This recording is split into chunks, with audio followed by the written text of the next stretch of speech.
Welcome to Calming Bedtime Journeys channel. Tonight we step into a small English village cottage in the year 1300, where the air smells of smoke and damp straw, and every breath reminds you how closely survival and home are tied together. You are not looking at history from a distance, you are standing inside it, feeling the rough timber walls, hearing the soft crackle of a struggling fire, and noticing how silence itself feels heavy in the dark. What would it mean to live where warmth is never guaranteed, and comfort must be rebuilt every single day with tired hands and careful routines? You might think of medieval life as distant and simple, but simplicity here is only an illusion, hiding constant effort and attention. So, before you settle into the story, take a second to like the video and hit subscribe, and while you are here, tell us in the comments where you are listening from and what your local time is. Now, dim the lights, you are now inside the cottage. The first thing you notice is the smell. Smoke hangs low, trapped in the thatch above your head, mixing with earthy floor and worn wool. The air is not clean in a modern sense, but it is familiar to those who live here. You hear the faint rustle of straw beneath your feet as you shift your weight. A wooden beam creaks somewhere overhead, as if the house itself is adjusting to your presence. This kind of dwelling is typical of 1300 rural England, often called a mud and timber cottage. Historians still argue whether the average peasant home was always as cramped as surviving records suggest, but most agree that space was limited and shared between people, animals, and stored goods. There is no real separation between life and labour here. Everything overlaps. You stand near the central hearth. It is the heart of the home, though it does not always feel warm. A few embers glow faintly, carefully preserved overnight beneath ash. Fire is not just comfort, it is survival. Without it, cooking fails, bodies chill quickly, and darkness becomes absolute. You crouch slightly, watching how carefully the embers are treated. A woman of the household, though you cannot see her clearly yet, moves with practiced caution. She gently feeds the fire with dry twigs, blowing softly until a thin flame returns. It feels almost like waking something alive. That small moment of renewal repeats every morning, across countless villages. A mainstream historical fact is that most medieval cottages relied on a single open hearth for heating, cooking, and light. That means every activity revolves around one fragile source of flame. You feel that reality now in the uneven glow spreading across rough walls. There is also something quirky in the way space is used. The same table that holds bread dough at midday may serve as a resting place for tools, clothing, or even a sleeping child by night. Nothing is fixed, everything adapts. Your eyes adjust slowly. You notice bundles hanging from beams, herbs drying in uneven clusters, and simple tools resting in corners where shadows collect. The cottage is not decorated, it is organized for survival, and every object has more than one purpose. Outside, you hear faint village sounds. A distant rooster calls too early. Unsure of the hour, a dog shakes itself near another house. Life is already moving, even if the sun has barely risen. Inside, the cottage answers with quiet motion instead of words. You take a step closer to the hearth again. The warmth touches your face unevenly. One side warm,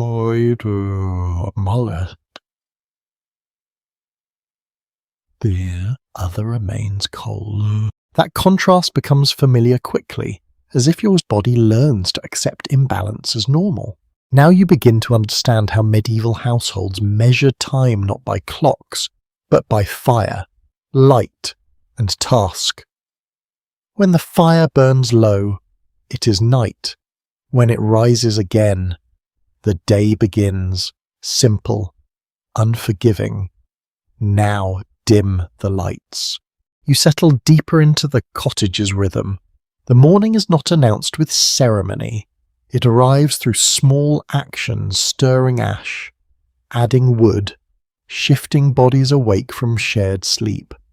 The floor is cold beneath woven rushes, damp from long nights of breath and earth. A child moves somewhere behind you, coughing slightly, then falling silent again. There is no rush to start the day, only necessity guiding each movement.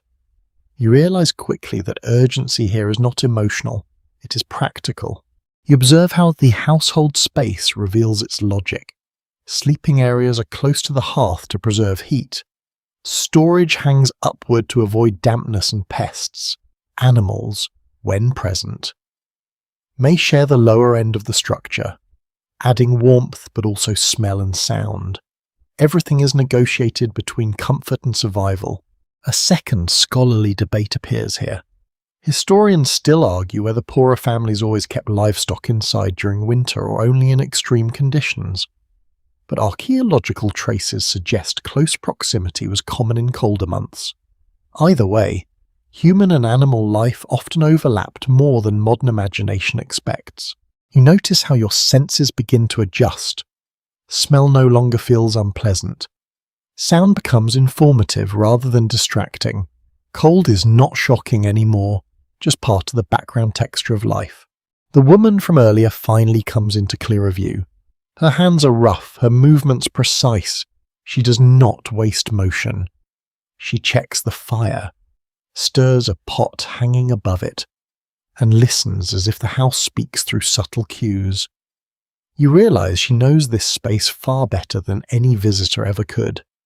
A small pot begins to warm. The scent of grain slowly rising mixes with smoke. Breakfast is not a separate event here. It is an extension of whatever survived the previous day. You feel the cottage settle into its daily cycle, not beginning, not ending, just continuing. You begin to move deeper into the cottage interior, and the space reveals itself slowly, as if it has been waiting for your attention all along. The room is not designed for movement in the modern sense. It is designed for staying, for pausing, for working in place, and for sharing air with everyone and everything inside it. Every step you take feels slightly negotiated, as though the floor itself remembers every foot that has ever crossed it. The walls close in gently, not with threat, but with familiarity shaped by years of use. The structure around you is built from what the land offers. Timber frames rise unevenly, filled with woven branches and packed clay. This mixture, often called wattle and daub, forms walls that breathe with the seasons. In winter, they hold cold. In summer, they soften heat. A mainstream historical fact is that this building method was one of the most common across medieval rural England, especially among lower households. It was cheap, repairable, and flexible, which mattered more than permanence. You run your hand lightly along the wall. It feels rough, slightly damp in places where moisture has settled. A faint earthy smell rises from it, mixing with smoke that has soaked into every surface over years. Nothing here is truly clean in a modern sense, but everything is familiar to those who live within it. The layout of the cottage is simple, but not random. The hearth sits at the centre of life, usually slightly off-centre in practice. Where smoke can rise toward a hole in the roof or escape through the thatch, you look upward and notice the faint opening above. Where daylight filters in weakly, smoke drifts towards it in thin, wavering streams. It never fully leaves. It simply moves between spaces. You begin to notice how the interior is divided not by walls, but by function. One corner is for sleeping, marked by bundles of straw and layered cloth. Another is for storage, where dried goods hang from beams to keep them away from damp ground and pests. A third is for the hearth, where cooking, warmth, and light converge into a single point of control. Your presence feels almost intrusive in such a tightly organized space. There is no wasted corner. Even shadows have purpose, hiding stored items or unused tools. A quirky tidbit often mentioned in rural household studies is that some cottages stored everyday objects in hanging baskets from ceiling beams, not just for space saving, but to protect them from rodents that were nearly impossible to eliminate. You notice movement above your head. Small beams creak slightly as air shifts through the structure. The sound is subtle, almost like breathing. The cottage does not remain still, even when people are not actively working. It responds to heat, cold, and weight. You step closer to the sleeping area. The bedding is simple, layered straw covered with coarse woolen fabric. It is not soft in the modern sense, but it is insulating. And insulation matters more than comfort. Multiple people often share the same sleeping space, not only for warmth but also for safety. Bodies become part of the heating system. You can almost feel the collective warmth that once filled this corner during the night. A second scholarly uncertainty appears here. Historians still debate whether medieval peasants regularly changed bedding straw or left it for long periods before replacing it. Some archaeological findings suggest frequent renewal in wealthier rural homes. While poorer households may have relied on longer cycles, the evidence is fragmented, shaped by survival of material rather than daily habit. You shift your attention back toward the hearth. The fire is brighter now, though still modest. Its light changes the entire perception of the room. Shadows stretch and contract with every flicker. The woman from earlier moves with practiced rhythm, adding fuel in small amounts rather than large logs. She listens to the sound of burning as much as she watches it. You realize that fire here is not decorative, it is carefully rationed energy. Too much wood too early would waste precious fuel. Too little would risk cold and darkness. Every decision around it carries weight. The floor beneath you is not stone or wood, but packed earth layered with straw and organic matter. It feels uneven, slightly soft in places where generations have compacted it. It carries faint traces of ash, spilled grain, and the residue of daily life. You can sense how it has formed over time, shaped not by construction but by repetition. There is a faint sound of scratching near the edge of the room, not alarming, just expected. Small animals and insects share the environment despite efforts to keep them out. The cottage does not fully separate human life from the natural world, it negotiates with it. You notice a wooden bench along the walls. It serves multiple purposes depending on time of day. During meals, it becomes seating. During work, it becomes a surface. At night, it may hold clothing or even act as a barrier between sleeping bodies and the cold wall. Nothing remains singular in function for long. You take a slow breath. The air feels dense but alive. Smoke, wood, wool, and earth all mixed together into a scent that is impossible to separate into parts. It defines the space as much as any structure. Outside, faint daylight strengthens slightly. You hear distant footsteps passing the cottage, then fading again. The village exists just beyond these walls, but inside it feels distant, almost muted. Now dim the lights. You begin to understand the logic of confinement here. The cottage is not small because of limitation alone. It is small because closeness conserves heat, labour, and attention. Every object within reach reduces wasted effort.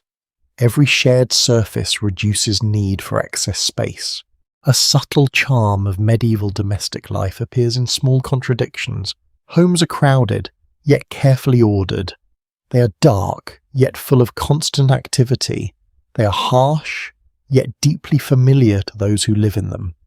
People adapt not by changing the structure, but by adjusting themselves to it. The woman kneels briefly near the fire and adjusts a pot hanging over the flame. The liquid inside begins to shift, releasing a soft aroma of grain and herbs. You cannot identify every ingredient, but you recognize the simplicity of survival cooking. Nothing is wasted, everything is stretched. You notice how sound behaves differently here. Voices are softer, not out of politeness, but because space does not require projection. The walls carry sound easily, so speech becomes economical. Silence is not empty, it is part of the household rhythm. A final detail draws your attention. A small crack in the wall allows a thin line of cold air to enter and move slowly across the floor. Barely noticeable, but constantly present. The cottage does not eliminate discomfort, it manages it. And in that management, life continues without pause. The morning fire has now settled into a steadier rhythm, and you notice how the entire cottage seems to reorganize itself around its glow. Nothing here happens suddenly. Even change arrives slowly, like breath returning after the cold air. You stand close enough to feel the warmth on your face, uneven and flickering, as if the fire itself cannot decide how kidlessly it should share heat. The woman tending it moves with quiet certainty, shaped by repetition rather than thought. You watch her take a small bundle of twigs and broken branches, placing them carefully into the edge of the flame. The sound is soft, almost fragile, like dry leaves breaking. Smoke thickens for a moment, then thins again as the fire adjusts. This is not a strong fire in the modern sense, it is a controlled survival tool. A mainstream historical fact is that medieval households often kept fires smouldering rather than relighting them daily, because starting fire from scratch was difficult and time-consuming. You notice how everyone in the cottage responds to this fire without needing instruction. A child shifts closer, not speaking. An older figure adjusts a pot hook slightly. Even the air seems to change behaviour, becoming more active near the hearth. The fire is not just heat, it is coordination. There is a gentle crackle and you realise how important sound is here. In a world without clocks, sound becomes timing. The fire tells you when to cook. The wind tells you when to close gaps. The animals outside tell you when morning has truly arrived.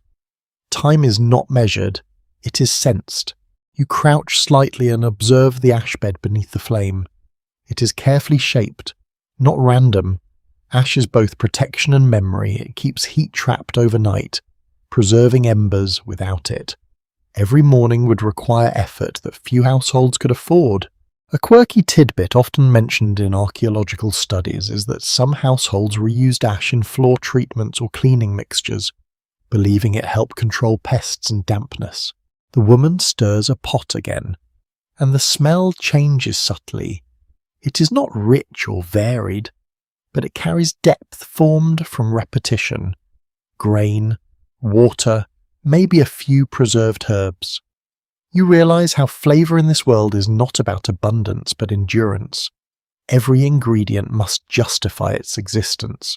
You turn your attention slightly away from the fire and notice how light spreads across the cottage interior. It does not reach evenly. Some corners remain in half shadow, storing shapes rather than revealing them. The structure itself seems to decide what you are allowed to see. A second scholarly uncertainty appears here. Historians still argue whether medieval cottages were generally darker than we imagine today, or whether smoke ventilation systems were more effective in some regions than records suggest. Some reconstructions show heavy smoke accumulation, while others suggest surprisingly workable airflow through roof openings. The truth likely varied from house to house. You step carefully across the uneven floor. The ground responds softly underfoot, a mix of packed earth, straw, and time. Each step carries faint memory of previous movement. Nothing is reset here. Everything accumulates. A small animal shifts near the lower edge of the room. You hear scratching, then silence. The cottage does not fully separate human and animal space. Instead, it layers them. Warmth attracts life, and life brings both comfort and inconvenience. You begin to understand that separation is a modern luxury. The woman lifts the pot slightly, testing weight and heat. Steam rises faintly, curling into the smoky air. She pauses, listening. This moment of listening feels important. Though nothing obvious changes, in this world, attention is part of labour. You notice a wooden stool near the hearth. It is worn smooth by years of use. Its surface is uneven, shaped by countless hands and movements. It is not just furniture, it is participation in daily life. Someone has likely sat there every day for years without thinking about it as an object. You sit nearby for a moment, not because you are invited, but because space allows it. The warmth reaches you in waves. Your body begins to adjust to the uneven heat. One side feels alive, the other remains cool. This imbalance becomes normal quickly. Outside, faint movement passes the cottage wall. Footsteps on mud.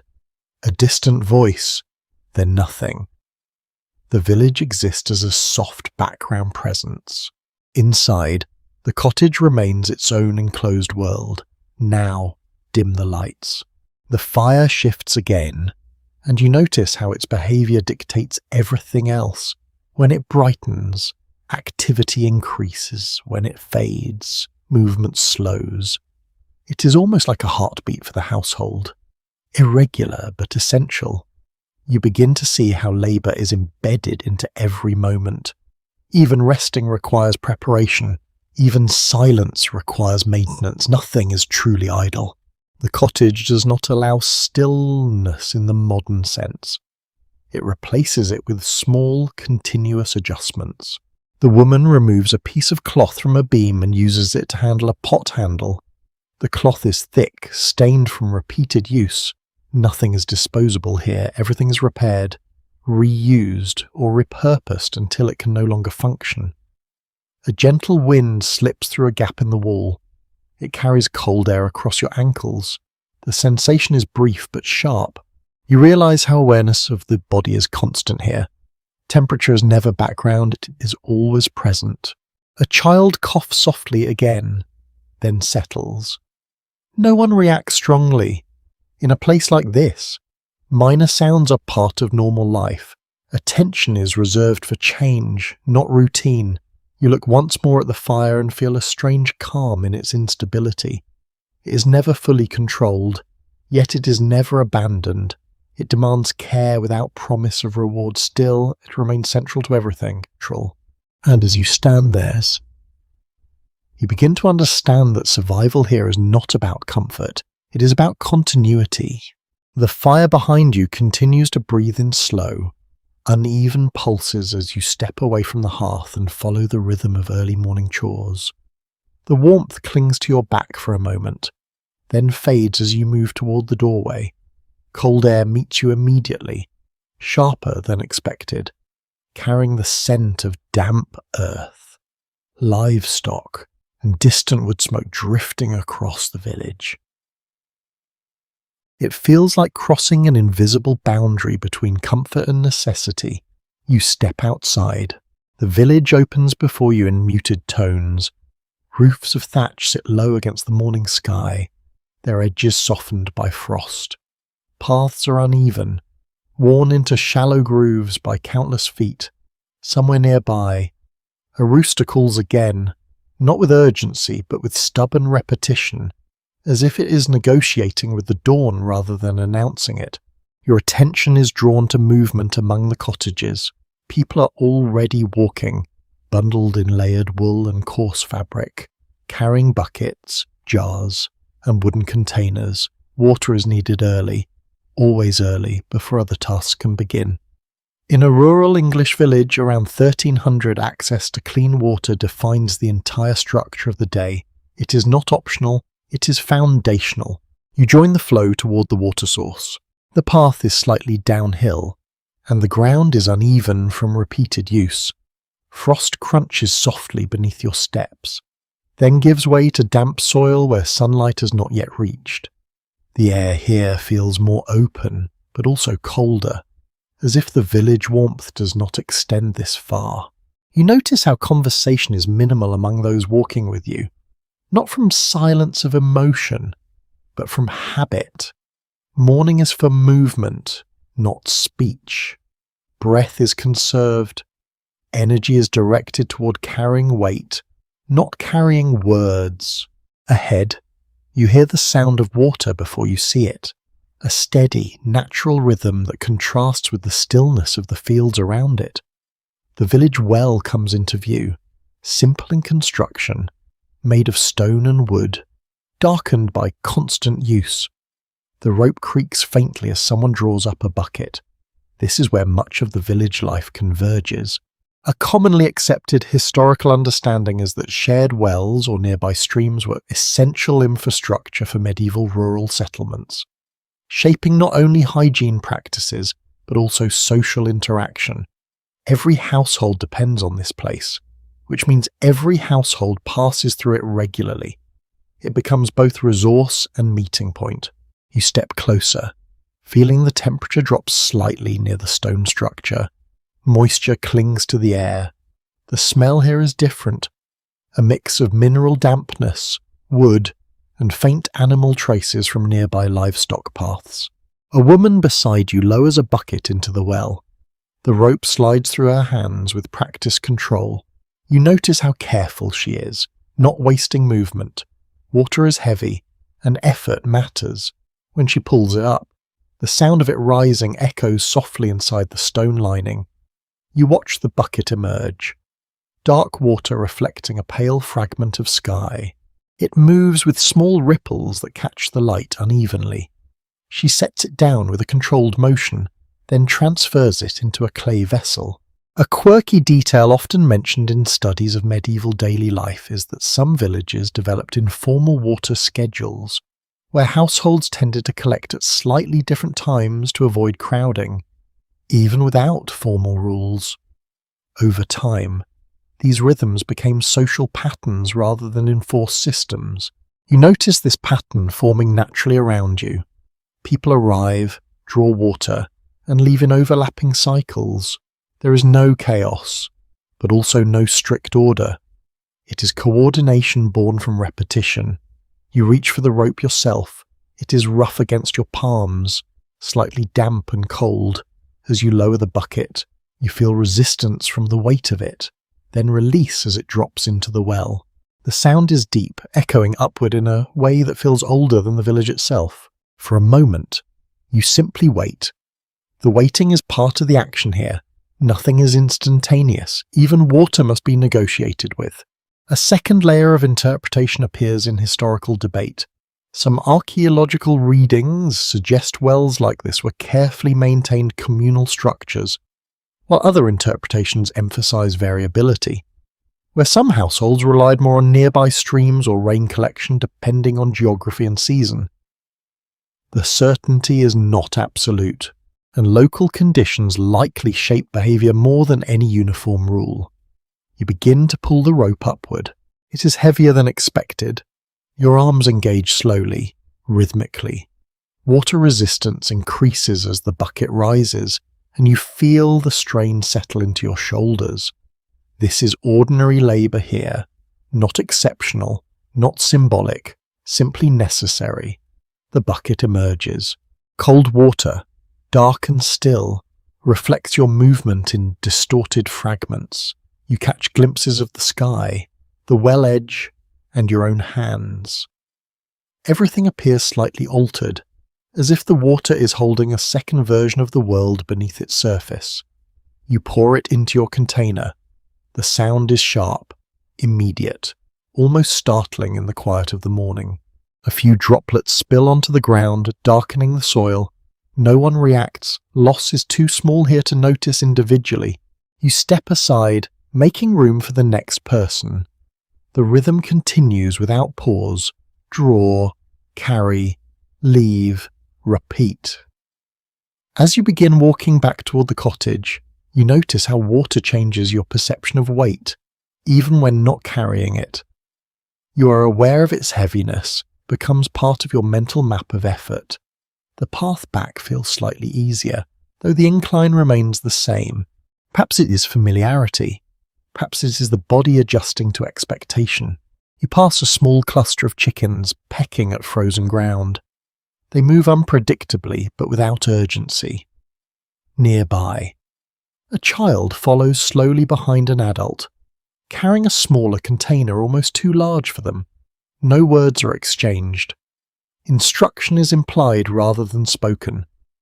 The village is fully awake now. Smoke rises more steadily from roofs, doors open and close with increasing frequency. The soundscape builds gently, not into noise, but into layered activity. Life here does not start suddenly. It accumulates. Now, dim the lights. You return toward the cottage, water in hand, feeling its shifting weight as you walk. Each step sends a subtle ripple through the container, reminding you how fragile balance is. You begin to understand that water is not just a resource. It is a daily negotiation between distance, effort, and necessity. Every household repeats this negotiation without exception, and in that repetition, the village holds itself together. You return to the cottage with the water, and the sound of the village begins to fade behind you as the doorway frames your transition back into warmth and smoke. The moment you step inside, the air changes again, thickening with heat that is unevenly distributed but deeply familiar to those who live here. The fire is still alive, though smaller now, carefully tended so it does not consume more wood than necessary. Everything in this space is measured in restraint. You notice how the household reacts to your return without ceremony. There is no pause in activity, only small acknowledgements woven into ongoing tasks. Water is not treated as an event. It is simply part of continuation. A woman reaches for the container without speaking, already anticipating its use. The hearth becomes the center of movement again. A pot is adjusted slightly, and you hear the soft shift of liquid inside. The smell of grain and herbs has deepened, though it remains simple and unvaried. In a medieval village cottage, around 1,300 meals are rarely distinct experiences. They are extensions of labour cycles, shaped by what is available rather than what is desired. A commonly accepted historical fact is that grain, especially barley and oats, formed the backbone of rural diets in much of medieval England. Bread, porridge, and thin soups appear repeatedly across household records and archaeological findings. You begin to see this reality not as limitation, but as structure.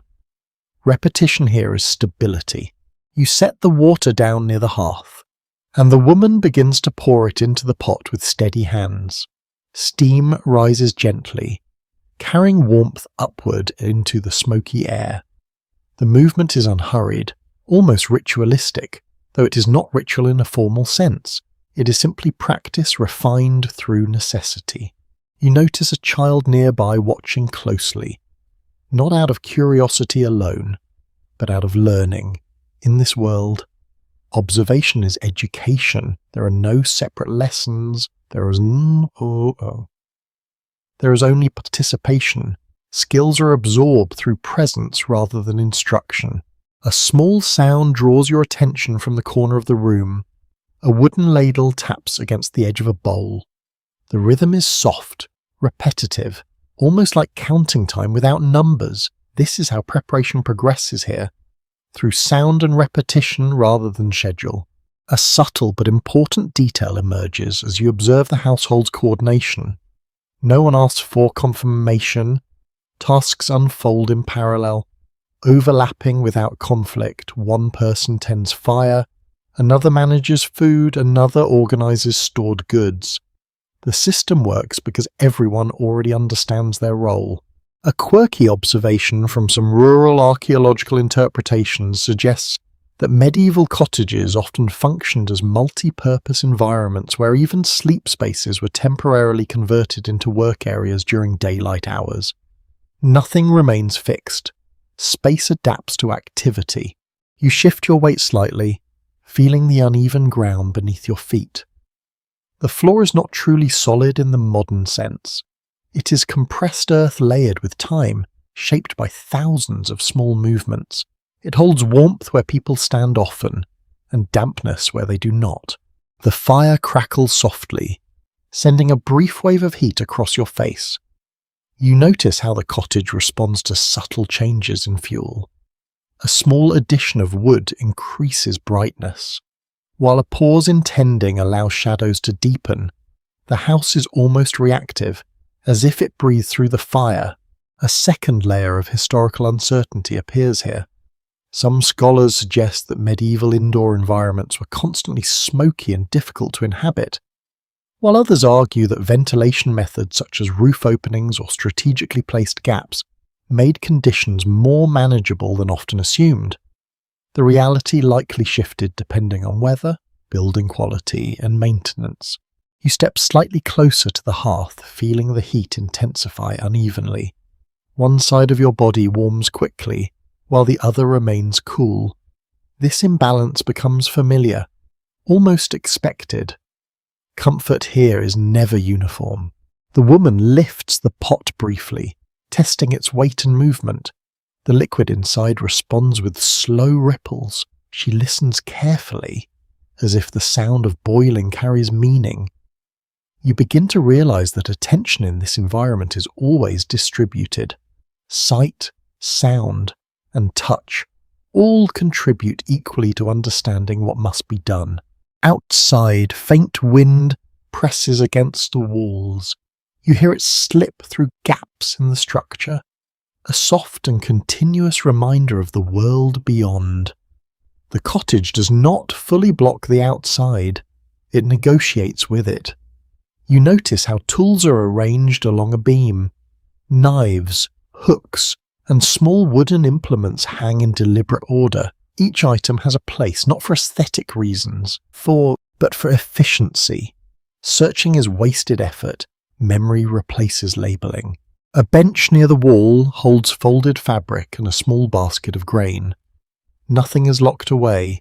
Security here is based on proximity and community rather than barriers. Theft is not impossible, but it is constrained by social structure more than physical defense. You become aware of how your senses adjust over time. The smell of smoke no longer feels sharp. The sound of crackling fire becomes background rather than focus. Even the uneven temperature begins to feel normal. A child shifts position near the edge of the room. Briefly stepping into the light from the hearth, their shadow stretches across the floor, then dissolves as they move away. This interplay of light and movement defines much of the cottage's visual world. Now, dim the lights.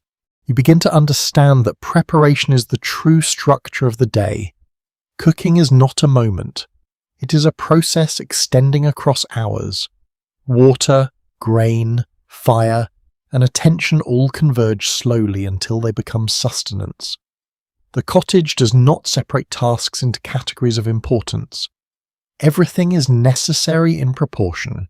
Fire must be tended, water must be carried, food must be prepared.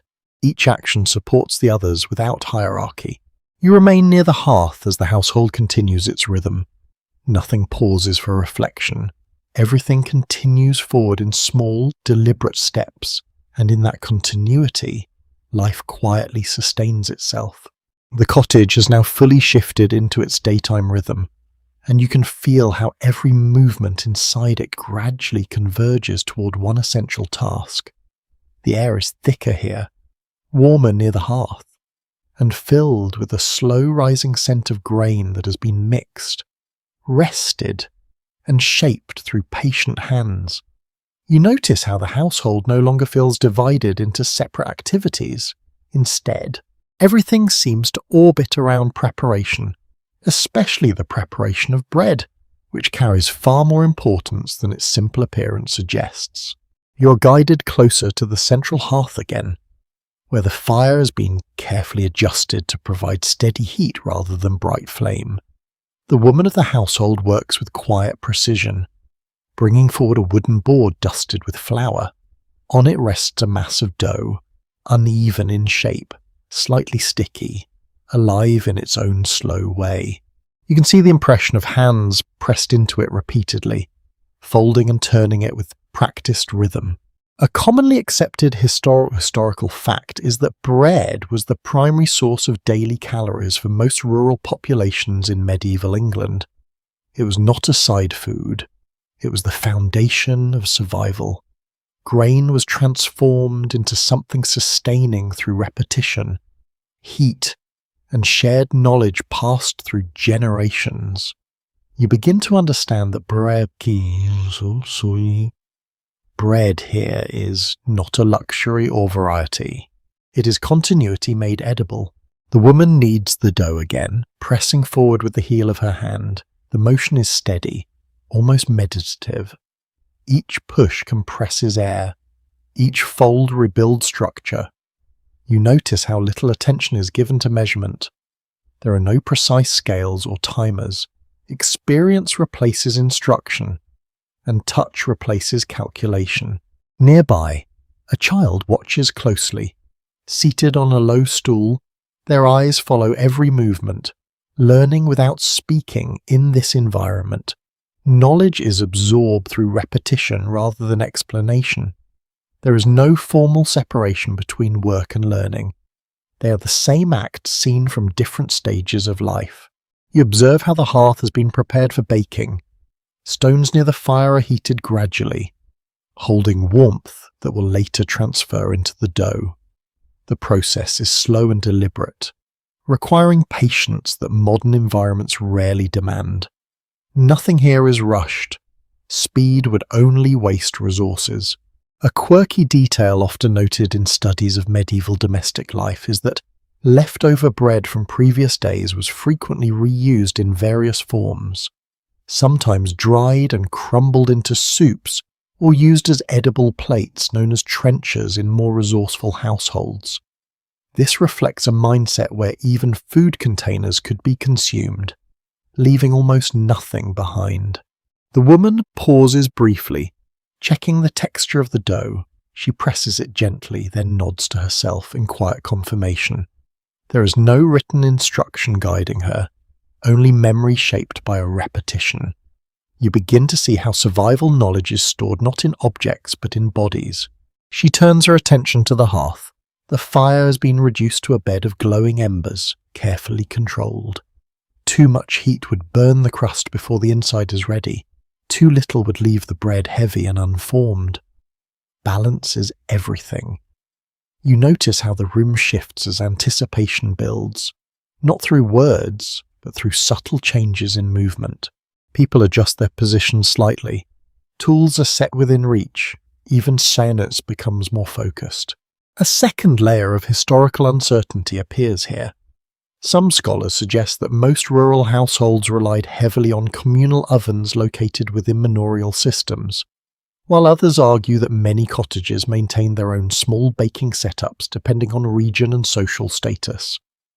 Archaeological evidence varies widely, leaving room for multiple interpretations of how often baking occurred inside individual homes versus shared facilities. The dough is shaped into rough rounds and placed carefully onto a flat surface. You watch as it is transferred closer to the heated area, where stone and ember work together to create an even cooking environment. The transformation will take time. There is no immediate result, only gradual change. You become aware of the smell intensifying. It shifts from raw grain to something deeper, earthier, slightly sweet as heat begins its work. The scent spreads through the cottage, altering the atmosphere subtly. Even those not directly involved in baking seem to respond, adjusting their attention toward the hearth. You stand nearby, noticing how heat radiates in uneven waves. One side of your body grows warm while the other remains cooler, echoing the imbalance you have felt since entering this home. This asymmetry is constant, and it shapes how people move and position themselves throughout the day. The woman adjusts the placement of the dough again, using a flat wooden tool to ensure it receives consistent heat. Her movements are careful, almost ceremonial, though they are not part of formal ritual. They are simply the result of long familiarity with unpredictable fire. Outside, faint village sounds drift in through gaps in the wall. A distant call, the movement of footsteps, and the soft presence of animals shifting in their enclosures. Life continues beyond the cottage, but inside. Attention remains fixed on this single process. You notice a bench nearby where finished loaves from previous days are stored. Now slightly hardened, they are still valuable. Still usable, even in altered form, nothing here is discarded lightly. Everything carries potential reuse. A child leans forward slightly, watching the fire more than the bread itself. For them, the process is as important as the outcome. They are learning not just how food is made, but how time itself is structured around it. The baking continues in silence, interrupted only by the soft crackle of fire and the occasional shift of tools. You begin to realize how deeply integrated this process is into daily life. It is not a separate event. It is part of the household's breathing rhythm. Now, dim the lights. The cottage feels warmer now, not just physically but in presence. Bread baking transforms more than food. It transforms atmosphere, expectation, and attention. Everyone inside becomes slightly more still, waiting without needing to speak. You understand that in this world, baking bread is not about variety or preference. It is about sustaining continuity across days that otherwise offer little variation. It's a quiet anchor in a life defined by repetition, and as the scent deepens and the fire continues its steady work, you realize that even the simplest food here carries the weight of survival itself. The warmth of the baking hearth still lingers in the cottage air as you gradually notice how attention begins to shift outward, away from food preparation and toward the work that supports it. Nothing in this household exists alone.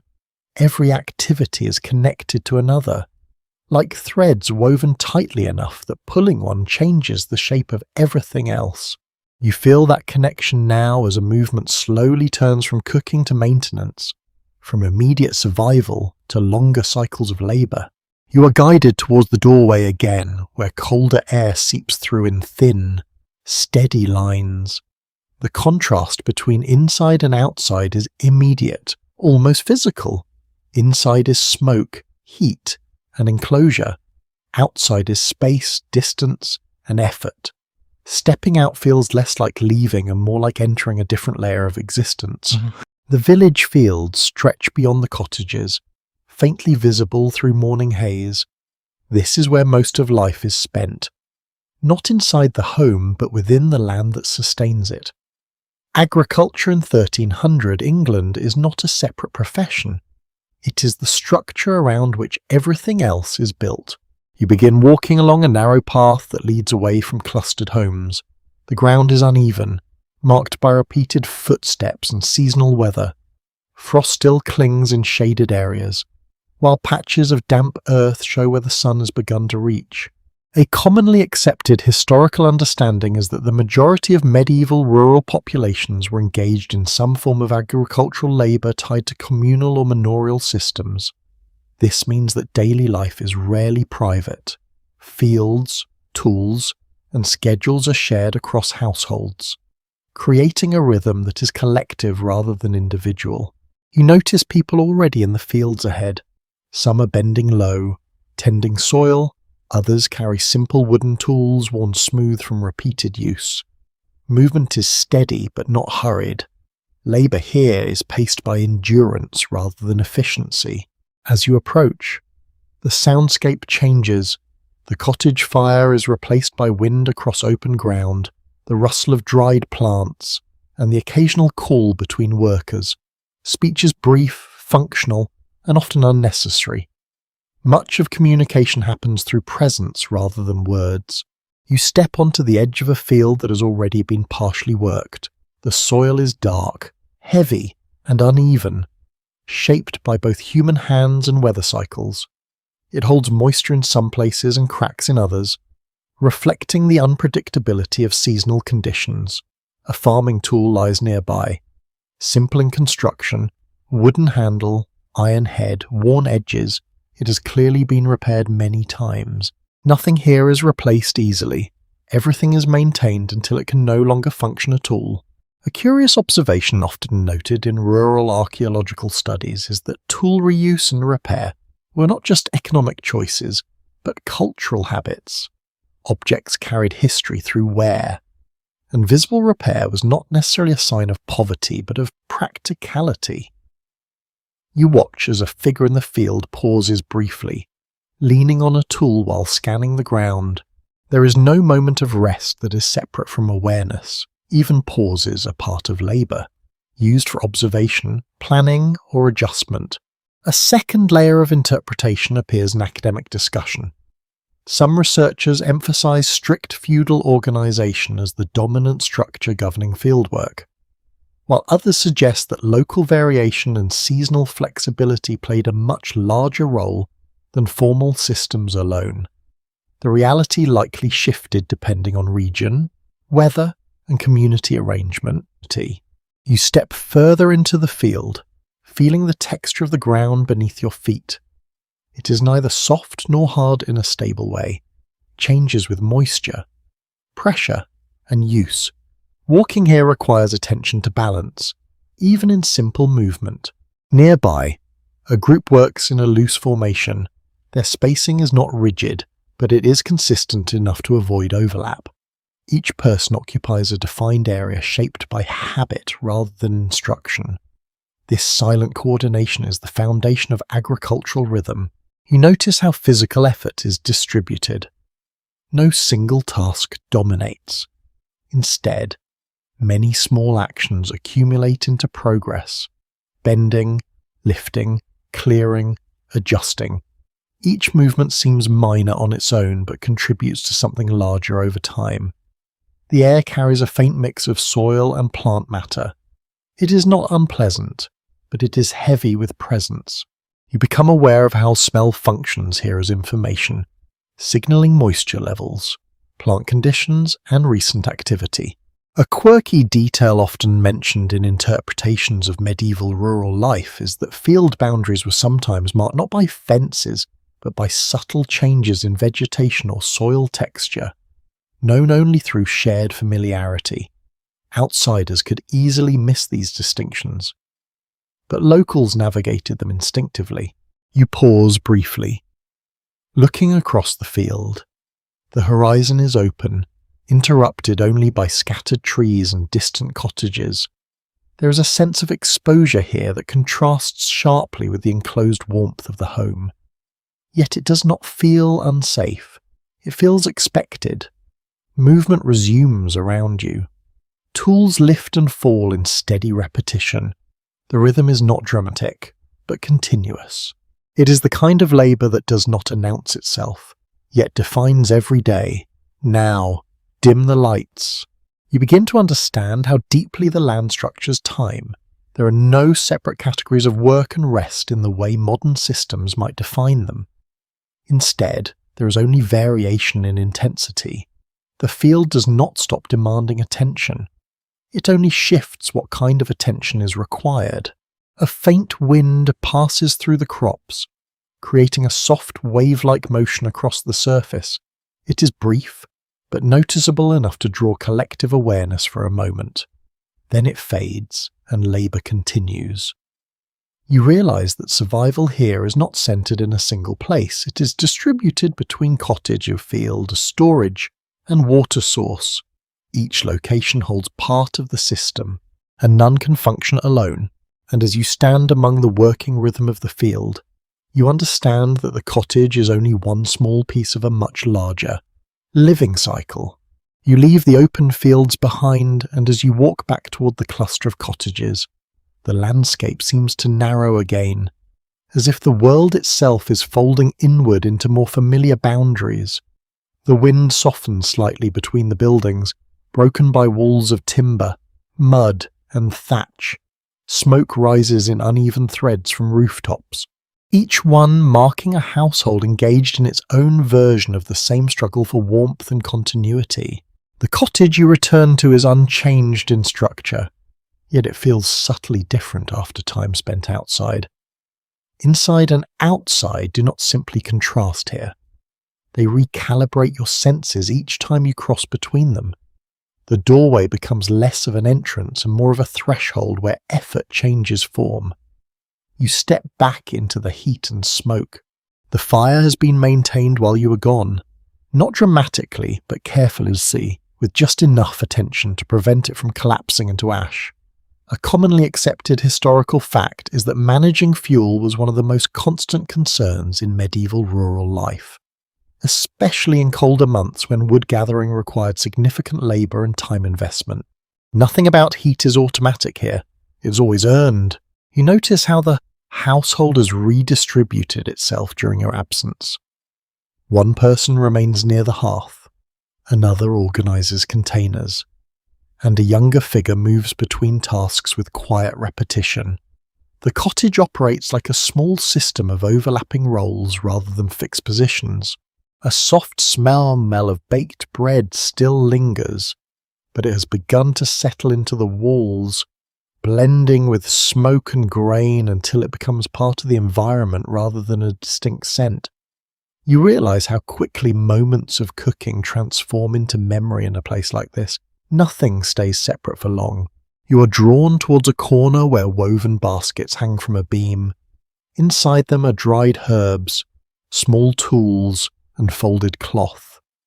Everything is elevated to protect it from dampness and pests. A quirky detail often observed in archaeological reconstructions is that vertical storage was not just practical, but essential in homes where floor space was shared with movement, animals, and heat sources. You reach out and gently touch one of the baskets. It sways slightly, responding to the smallest disturbance. Even storage here feels alive, responsive to motion and air. The woman of the household adjusts a pot again near the fire. The liquid inside is now thicker, changed by heat and time. She watches it closely, not with impatience, but with continuous attention. Cooking is never a separate task from observation. It is observation in physical form. You notice how sound behaves differently indoors than outside. The crackle of fire is louder here, but not overwhelming. It becomes a baseline, a steady rhythm against which all other noises are measured. Footsteps, breathing, and the shifting of objects all sit within that soundscape. A second layer of historical interpretation emerges in the background of your awareness.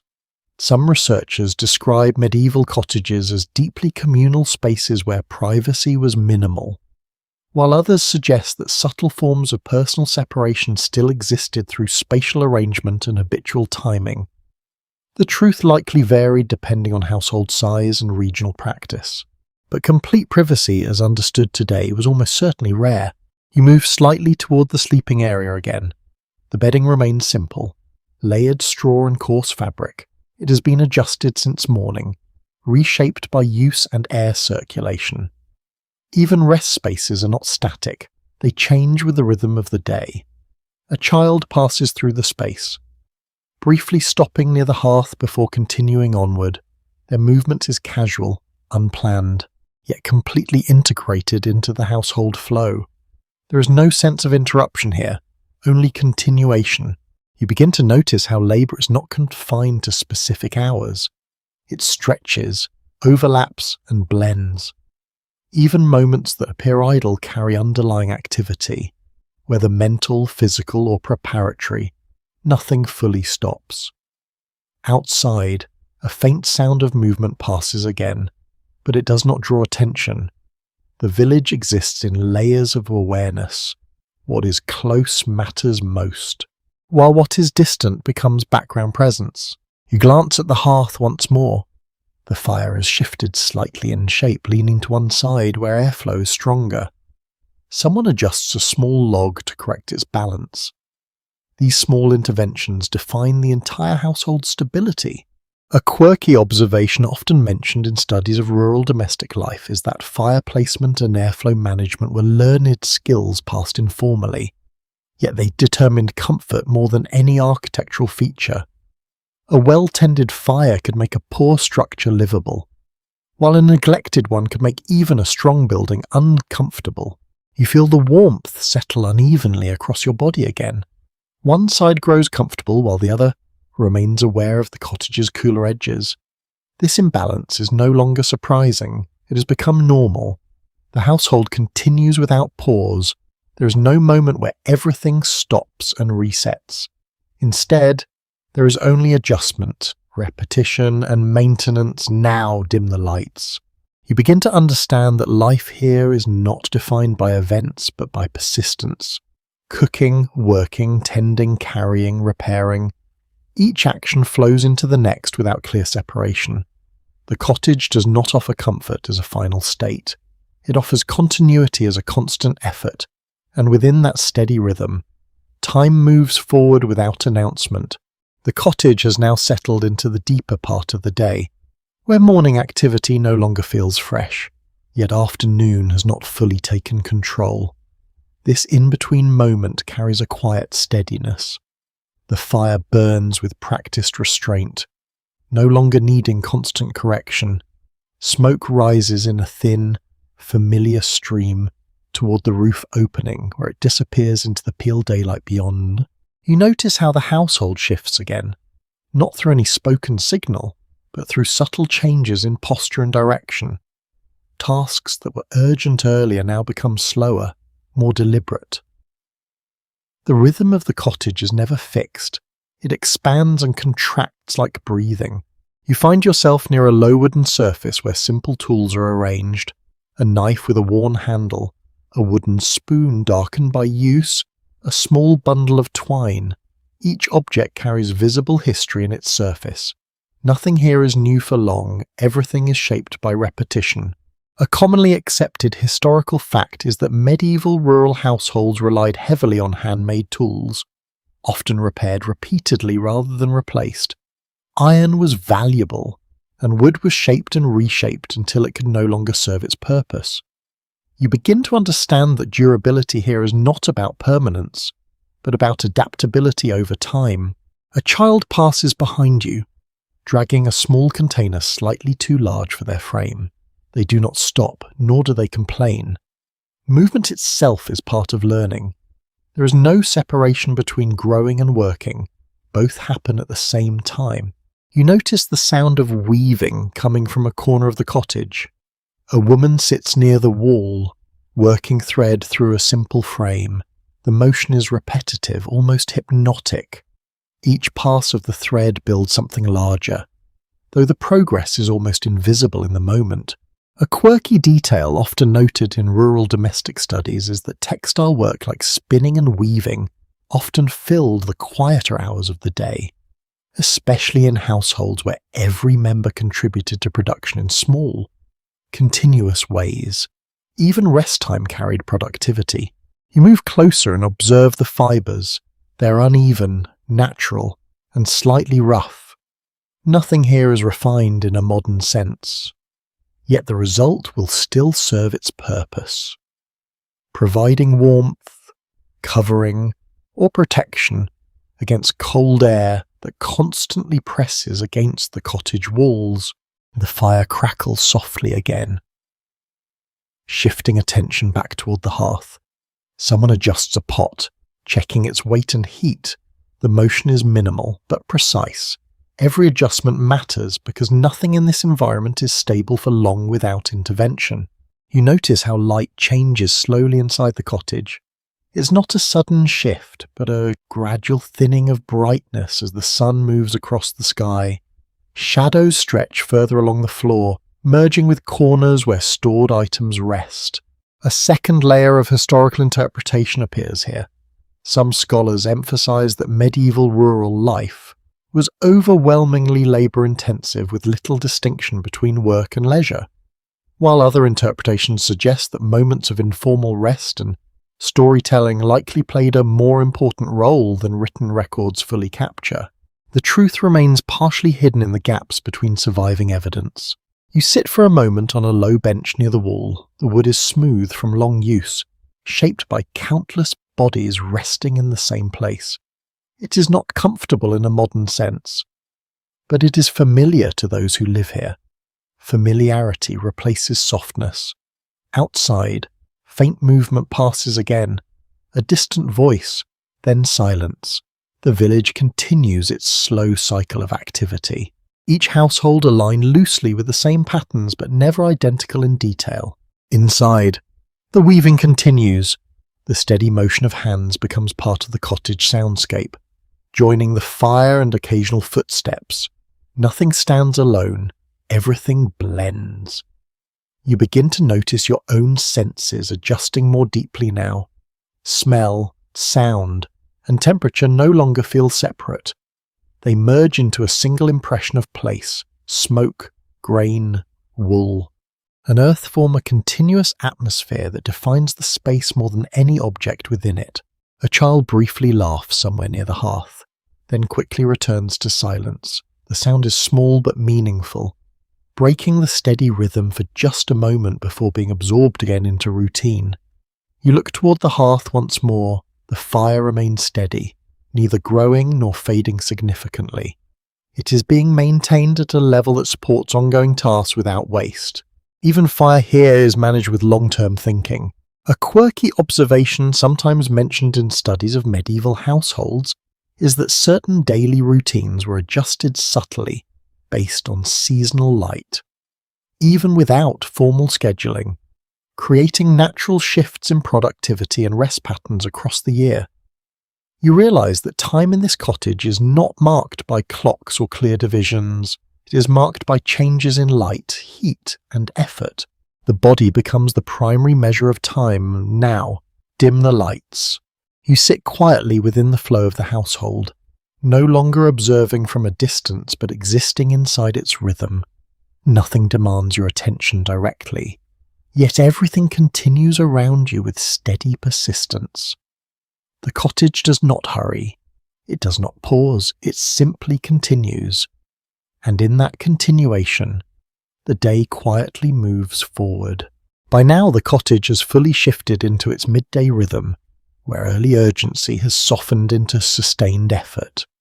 The fire no longer demands constant attention, yet it still governs everything inside the space. Its glow sits lower, steadier, like a living presence that has learned patience. Smoke threads upward in a thin line, curling into the roof opening where daylight filters through in pale fragments. You notice how the household's energy changes again. Movements become less about preparation and more about maintenance. Nothing new begins, but nothing fully stops either. The cottage exists in this continuous middle state, where life is defined by keeping things going rather than starting or finishing them. You are drawn towards the central area where food, tools, and daily objects overlap in shared space. A wooden table, uneven and scarred from years of use, holds remnants of morning activity, crumbs of bread, traces of grain, and a faint dusting of flour mark its surface. Everything here leaves a visible record, even if no one intends it. A widely accepted historical understanding is that medieval rural households organized their interior space around multifunctional surfaces rather than dedicated furniture. Tables, benches, and stools served shifting purposes throughout the day.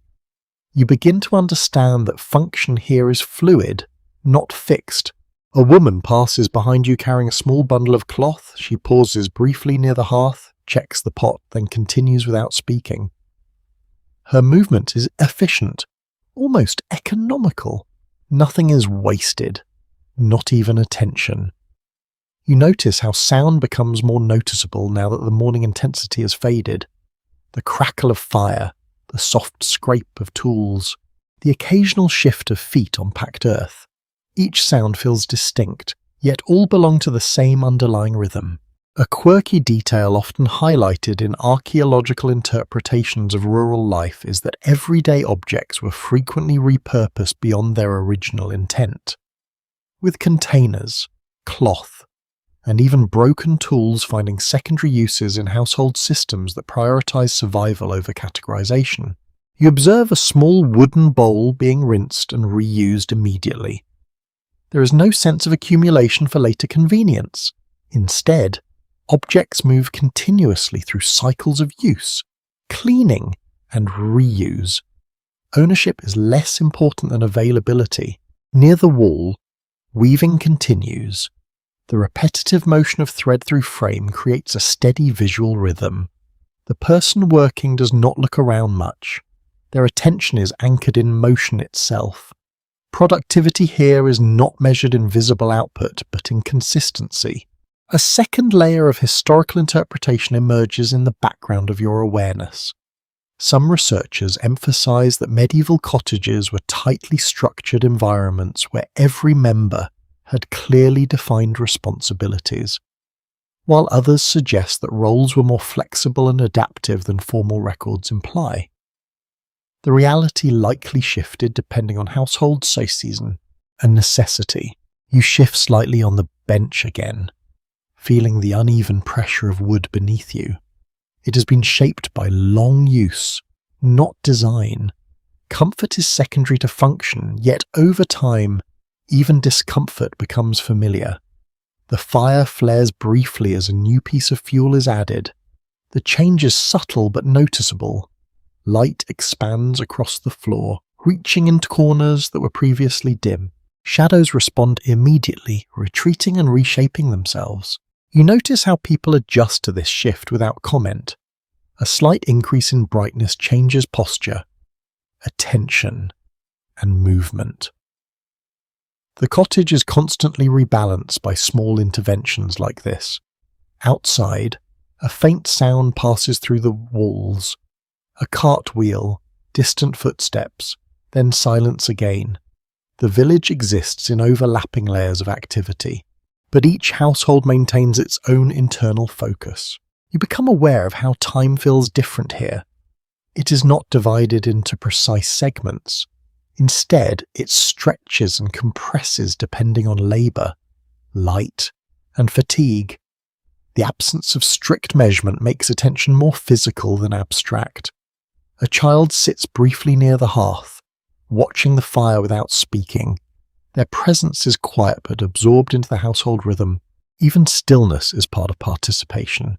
A quirky observation sometimes mentioned in studies of medieval domestic environments is that children often learned seasonal timing not through instruction but through repeated sensory exposure, associating tasks with light levels, temperature changes, and household activity patterns. You look again at the fire and notice how it behaves like a stabilizing center. Everything in the cottage orbits around it, even when not directly interacting with it. Its influence is constant, even when visually subdued. The air inside remains layered. Smoke, grain, wool, and earth continue to blend into a single atmosphere. It does not separate into distinct smells anymore. It becomes one continuous impression of place. A second scholarly perspective appears here. Some interpretations argue that medieval rural life was highly communal and interdependent, while others suggest a stronger degree of household autonomy with limited external coordination beyond feudal obligations. Evidence supports elements of both views, depending on region and period. You glance toward the doorway. Light outside has shifted slightly, indicating the gradual progression of the day. No one announces this change. It is simply observed through shadows and temperature. Inside, nothing rushes to respond. Instead, adjustments happen slowly, almost imperceptibly. A cloth is moved, a pot is repositioned, a seat is shifted closer to warmth. You realize that stability here is not the absence of change, but the ability to absorb it without disruption. Now, dim the lights, you remain within the steady rhythm of the cottage, where everything continues without needing direction. Fire, movement, sound, and silence all coexist without conflict. And in that quiet continuity, the middle of the day carries itself forward. The cottage begins to feel slightly different as the day edges forward, not because anything dramatic has changed, but because small accumulations of time are starting to settle into every corner. The fire remains steady, yet its tone has shifted lower, less lively than earlier, more deliberate in its presence. Smoke continues to drift upward in thin, patient streams, weaving itself into the thatch above, as if the house is slowly keeping a record of everything that has been burned within it. You notice how the household moves less in bursts now, and more in smooth, continuous patterns. Tasks do not begin or end sharply, they overlap, stretch, and blend into one another. A hand reaches for a tool at the same time another hand clears space. No one pauses to mark transitions.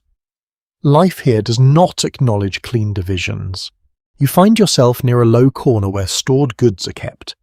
The smell is stronger here, a mixture of dried grain, worn cloth, and the faint sourness of stored food.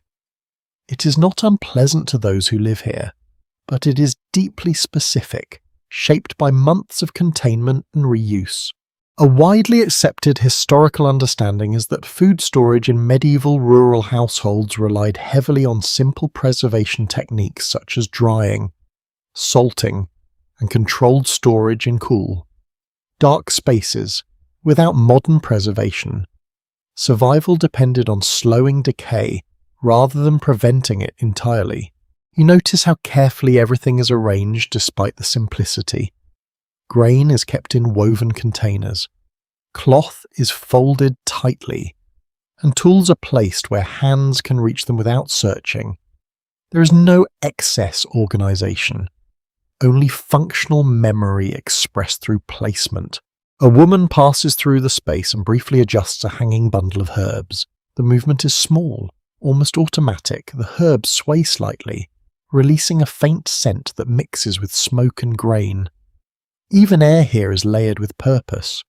A quirky detail often highlighted in rural household studies is that herbs were not only used for cooking or medicine, but also for scent management within enclosed spaces, subtly altering the atmosphere of smoke-heavy interiors. You shift your attention back toward the hearth. The fire is lower now, but still alive.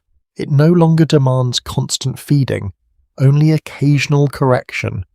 Someone gently nudges a log into a better position, and the flames respond with a soft, controlled rise.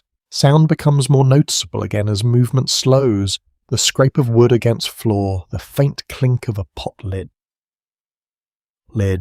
The soft rustle of fabric.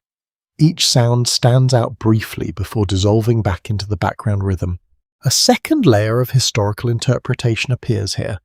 Some scholars describe medieval cottages as environments dominated by constant labour with minimal distinction between productive and non-productive time, while others suggest that the rhythm of work was more flexible, allowing informal pauses that are not well documented in written records.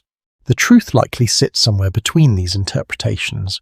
You notice a bench near the wall where someone sits briefly, resting without fully stopping. Their posture suggests pause, but their hands remain engaged, adjusting a piece of cloth or examining a small object. Rest and work are not separate states here. They merge. Outside, faint movement passes again. A shadow crosses the doorway, then disappears. The village continues its slow circulation of people and tasks, though nothing feels hurried. Even movement outside seems governed by the same steady tempo as inside. You become aware of how light has changed subtly.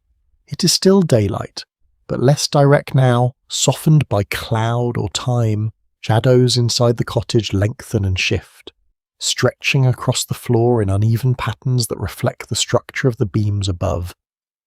A child moves closer to the hearth, sitting quietly for a moment.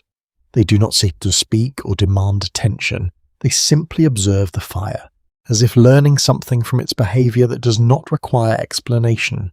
A quirky observation sometimes mentioned in studies of medieval domestic life is that children often developed an intuitive understanding of household timing based on repeated exposure to daily routines, rather than any formal instruction or structured schedule.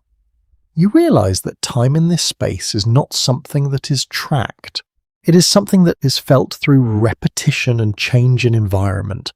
The air grows slightly heavier as the fire settles. Smoke, warmth, and the scent of grain blend into a single continuous presence.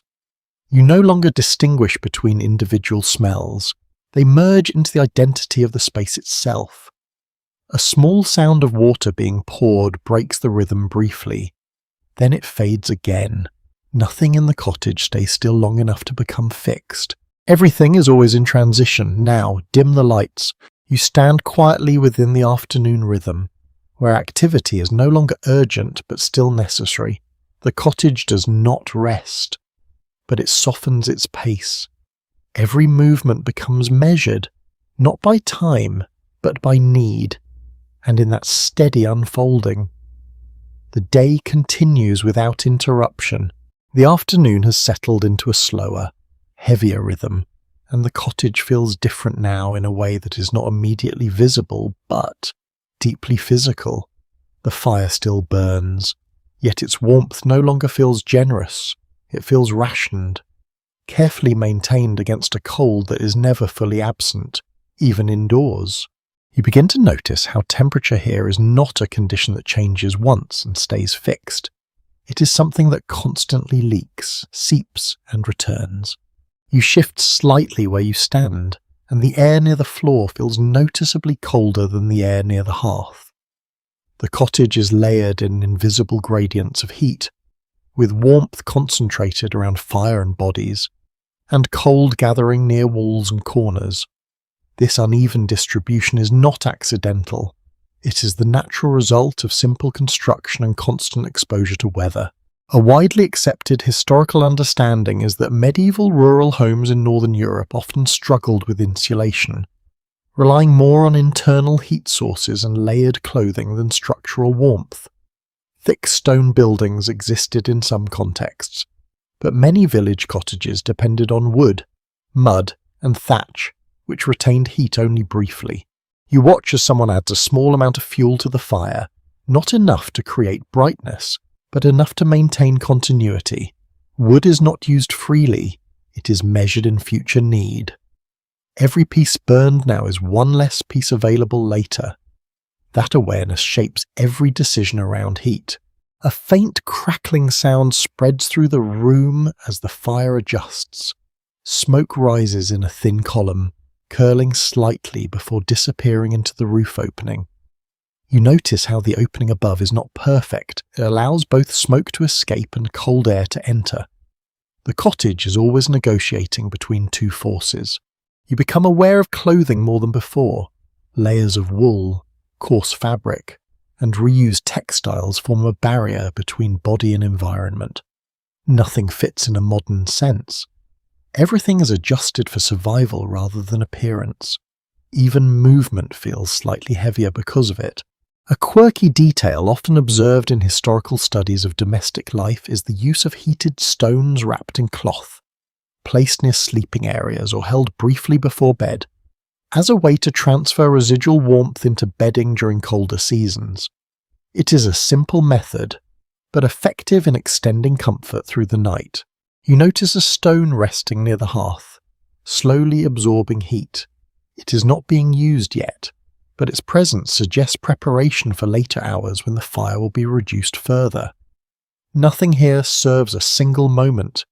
Everything has multiple phases of use. The woman of the household adjusts her position slightly, rubbing her hands together near the fire before returning to a task. Her movements are small but purposeful. Even comfort is brief, integrated between actions rather than separate from them. A second layer of interpretation appears when considering how cold is experienced in such environments. Some researchers suggest that medieval indoor temperatures in winter were consistently low by modern standards, with warmth concentrated only in small zones near the hearth. Others argue that human adaptation, combined with clothing and shared body heat, created a tolerable environment despite low ambient temperatures. The evidence remains partial, shaped by reconstruction rather than precise measurement. You step slightly away from the hearth, and the difference is immediate. The cold is not sharp like outdoor air, it is slower, more persistent, as if the building itself cannot fully resist it. It settles into surfaces, wood, cloth, and even breath. You notice how people position themselves carefully within the space. No one sits too far from the fire for long. Even small adjustments in seating reflect an ongoing negotiation with temperature. The cottage is not arranged for comfort in a modern sense. It is arranged for survival efficiency. A child moves closer to the hearth again, holding their hands out briefly toward the heat before withdrawing. The motion is instinctive, Repeated throughout the day, warmth is approached, then released, then approached again. It is never constant. You observe how sound becomes slightly more muted as the afternoon deepens. The fire remains the dominant auditory presence, steady and grounding. Other sounds, such as cloth movement or wooden shifts, feel softer, almost absorbed into the background. A faint breeze slips through a gap in the wall, and you feel it pass across your ankle. It is brief, but noticeable enough to remind you that the structure is not sealed. The cottage breathes with the outside world, whether intentionally or not. You glance toward the storage area again, where bundles and containers remain carefully arranged. Nothing is left exposed longer than necessary. Exposure leads to dampness, and dampness leads to loss. That simple chain governs much of household organization. A quirky observation sometimes mentioned in rural archaeological interpretations is that medieval households often developed informal warm zones within interiors, where people would gradually rotate positions throughout the day to distribute exposure to heat and cold more evenly. You notice this pattern subtly in motion. People do not stay in one place for too long, they shift between fire, work surfaces, and storage areas, balancing warmth and task completion without conscious coordination. The fire shifts again, slightly dimmer now, and someone adjusts it with practiced efficiency. No one speaks. The adjustment is understood without instruction. Fire management here is a shared knowledge, learned through repetition rather than explanation. Now, dim the lights. You begin to understand that winter in this cottage is not a single condition. It is a continuous negotiation between heat loss and heat maintenance. The house does not defeat cold, it only slows its arrival. Every object, every movement, every layer of clothing contributes to that balance. Nothing is separate from it. And as the afternoon continues, the cottage holds its fragile warmth against the quiet pressure of the cold outside. The afternoon begins to shift almost imperceptibly, not through any obvious change in light or sound, but through the way the household starts preparing for what comes next. There is a subtle reorientation in movement, a quiet awareness that the middle of the day is slowly loosening its grip. The fire continues to burn, but its role feels slightly different now. Less about sustaining active work and more about holding the space together as energy begins to taper. You notice how the cottage responds to this transition without any clear signal, or that announces a change. Yet tasks begin to slow or reorganize. Tools are set down more deliberately. Movements become less frequent but more intentional. It is as if the household is preparing for the long approach toward an evening without ever naming it. You find yourself near the hearth again, watching how ash accumulates beneath the fire. It forms a soft grey bed that both preserves and limits heat. Without it, the fire would collapse into nothing more quickly. With it, warmth is extended, stretched across time in a controlled way. A widely recognised historical fact is that ash management was an essential part of maintaining domestic fires in medieval homes. It was not simply waste, it functioned as insulation, protection, and even a resource for other household uses such as cleaning or farming-related processes. You observe how carefully the ash is shaped. It is not allowed to build randomly. Someone gently pushes it inward, maintaining a structure that supports the fire without smothering it. Even something as seemingly insignificant as ash becomes part of a managed system. A faint smell of charred wood mixes with the lingering scent of grain. The combination has become so constant that it no longer feels like separate elements. It is simply the identity of the space. You begin to realize that smell here is not background detail, it is memory embedded in air. A quirky detail often noted in rural historical interpretations is that hearth ash was sometimes collected and reused in household processes such as scrubbing or soil treatment, reflecting a broader patterns of maximizing utility from every material available. You shift slightly, feeling the uneven warmth across your body again. One side remains close to the fire, while the other feels the slow encroachment of cooler air. This imbalance is not corrected.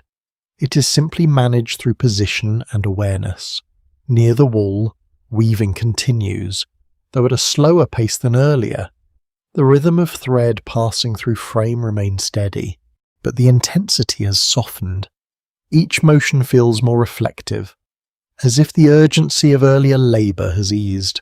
You notice how conversation, when it occurs, is minimal and fragmented. A few words exchanged, then silence again. Speech is not absent, but it is economical. It exists only when necessary, never for filling space. A second layer of historical interpretation emerges here.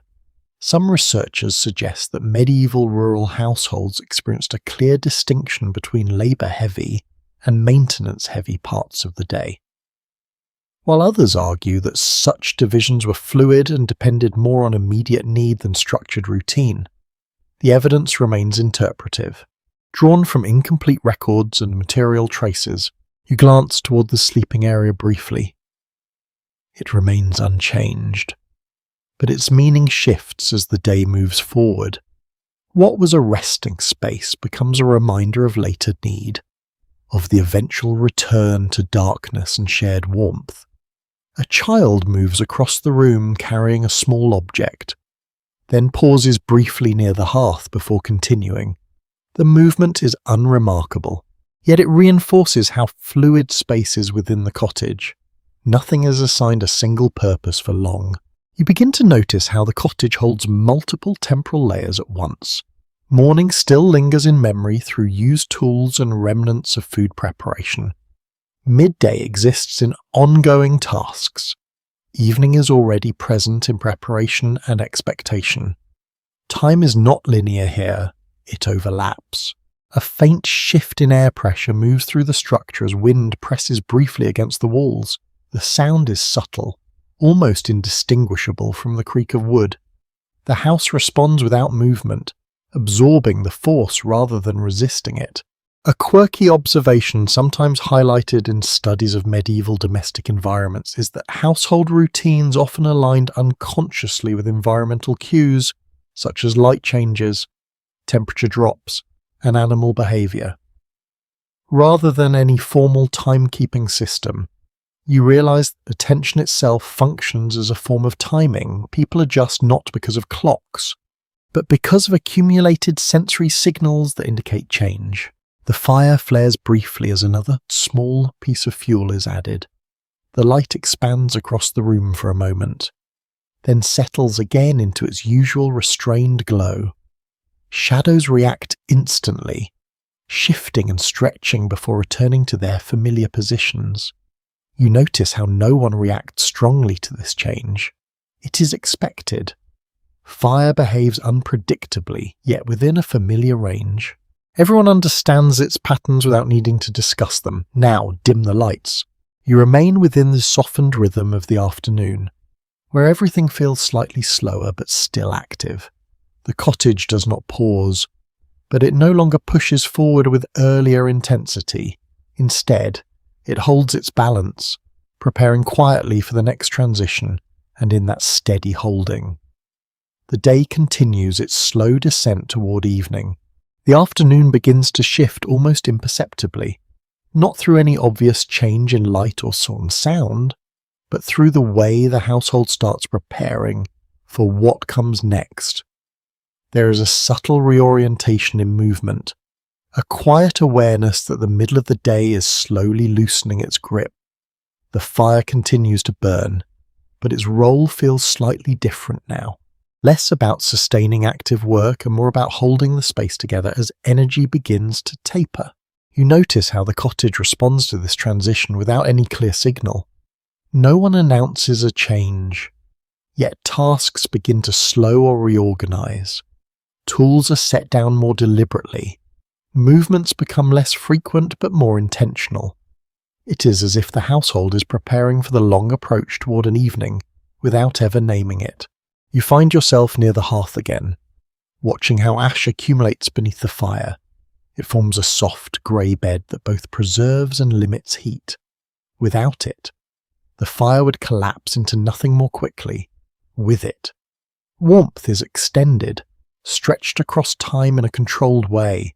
A widely recognised historical fact is that ash management was an essential part of maintaining domestic fires in medieval homes. It was not simply waste, it functioned as insulation, protection, and even a resource for other household uses such as cleaning or farming-related processes. You observe how carefully the ash is shaped. It is not allowed to build randomly. Someone gently pushes it inward, maintaining a structure that supports the fire without smothering it. Even something as seemingly insignificant as ash becomes part of a managed system. A faint smell of charred wood mixes with the lingering scent of grain. The combination has become so constant that it no longer feels like separate elements. It is simply the identity of the space. You begin to realize that smell here is not background detail. It is memory embedded in air. A quirky detail often noted in rural historical interpretations is that hearth ash was sometimes collected and reused in household processes such as scrubbing or soil treatment, reflecting a broader pattern of maximizing utility from every material available. You shift slightly, feeling the uneven warmth across your body again. One side remains close to the fire, while the other feels the slow encroachment of cooler air. This imbalance is not corrected. It is simply managed through position and awareness. Near the wall, weaving continues, though at a slower pace than earlier. The rhythm of thread passing through frame remains steady, but the intensity has softened. Each motion feels more reflective, as if the urgency of earlier labour has eased. You notice how conversation, when it occurs, is minimal and fragmented. A few words exchanged, then silence again. Speech is not absent, but it is economical. It exists only when necessary, never fulfilling space. A second layer of historical interpretation emerges here. Some researchers suggest that medieval rural households experienced a clear distinction between labour-heavy and maintenance-heavy parts of the day, while others argue that such divisions were fluid and depended more on immediate need than structured routine. The evidence remains interpretive, drawn from incomplete records and material traces. You glance toward the sleeping area briefly. It remains unchanged, but its meaning shifts as the day moves forward. What was a resting space becomes a reminder of later need, of the eventual return to darkness and shared warmth. A child moves across the room carrying a small object, then pauses briefly near the hearth before continuing. The movement is unremarkable, yet it reinforces how fluid space is within the cottage. Nothing is assigned a single purpose for long. You begin to notice how the cottage holds multiple temporal layers at once. Morning still lingers in memory through used tools and remnants of food preparation. Midday exists in ongoing tasks. Evening is already present in preparation and expectation. Time is not linear here, it overlaps. A faint shift in air pressure moves through the structure as wind presses briefly against the walls. The sound is subtle, almost indistinguishable from the creak of wood.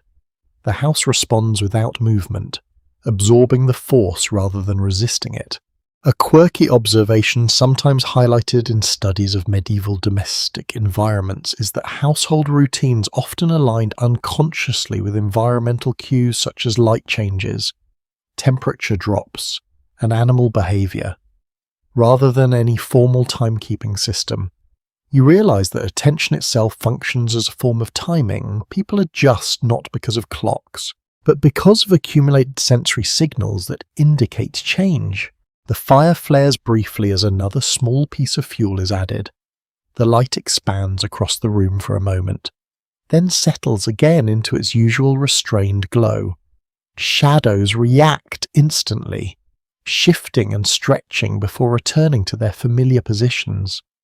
You notice how no one reacts strongly to this change. It is expected. Fire behaves unpredictably, yet within a familiar range.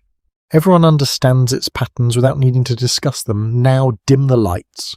You remain within the softened rhythm of the afternoon, where everything feels slightly slower but still active. The cottage does not pause, but it no longer pushes forward with earlier intensity. Instead, it holds its balance, preparing quietly for the next transition, and in that steady holding. The day continues its slow descent toward evening. Evening begins to arrive in the cottage not as a sudden change, but as a gradual softening of everything that has been holding steady since morning. The light loses its sharpness first, becoming more diffuse as it filters through the roof opening and the small gaps in the walls. Shadows deepen along the floor, stretching slowly into corners that were once clearly visible. You notice how the household adjusts almost instinctively. There is no announcement, no clear signal. Instead, movement shifts in tone. Tasks are finished rather than started. Objects are placed back into familiar positions. The cottage begins to close itself inward, not physically, but in rhythm. The fire becomes more important again, not because it has changed, but because everything else is beginning to depend on it more heavily.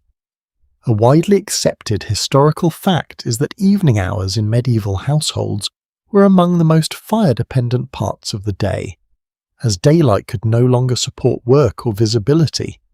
Fire replaces the sun in a very practical sense, becoming the centre of all remaining activity.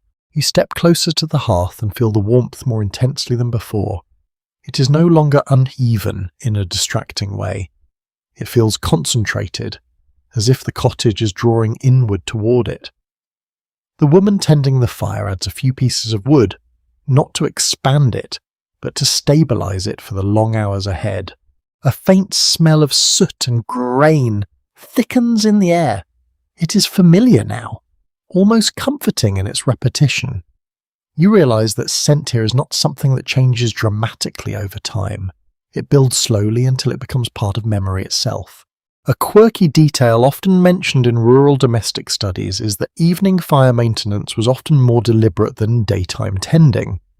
As households prepared for extended periods of low visibility where the fire would become the primary source of orientation and activity, you observe how seating positions shift again. People move slightly closer together, not out of conversation, but out of shared warmth. The cottage becomes denser in feeling, as if space itself contracts with the fading light. A child moves closer to the hearth and sits quietly. There is no instruction given.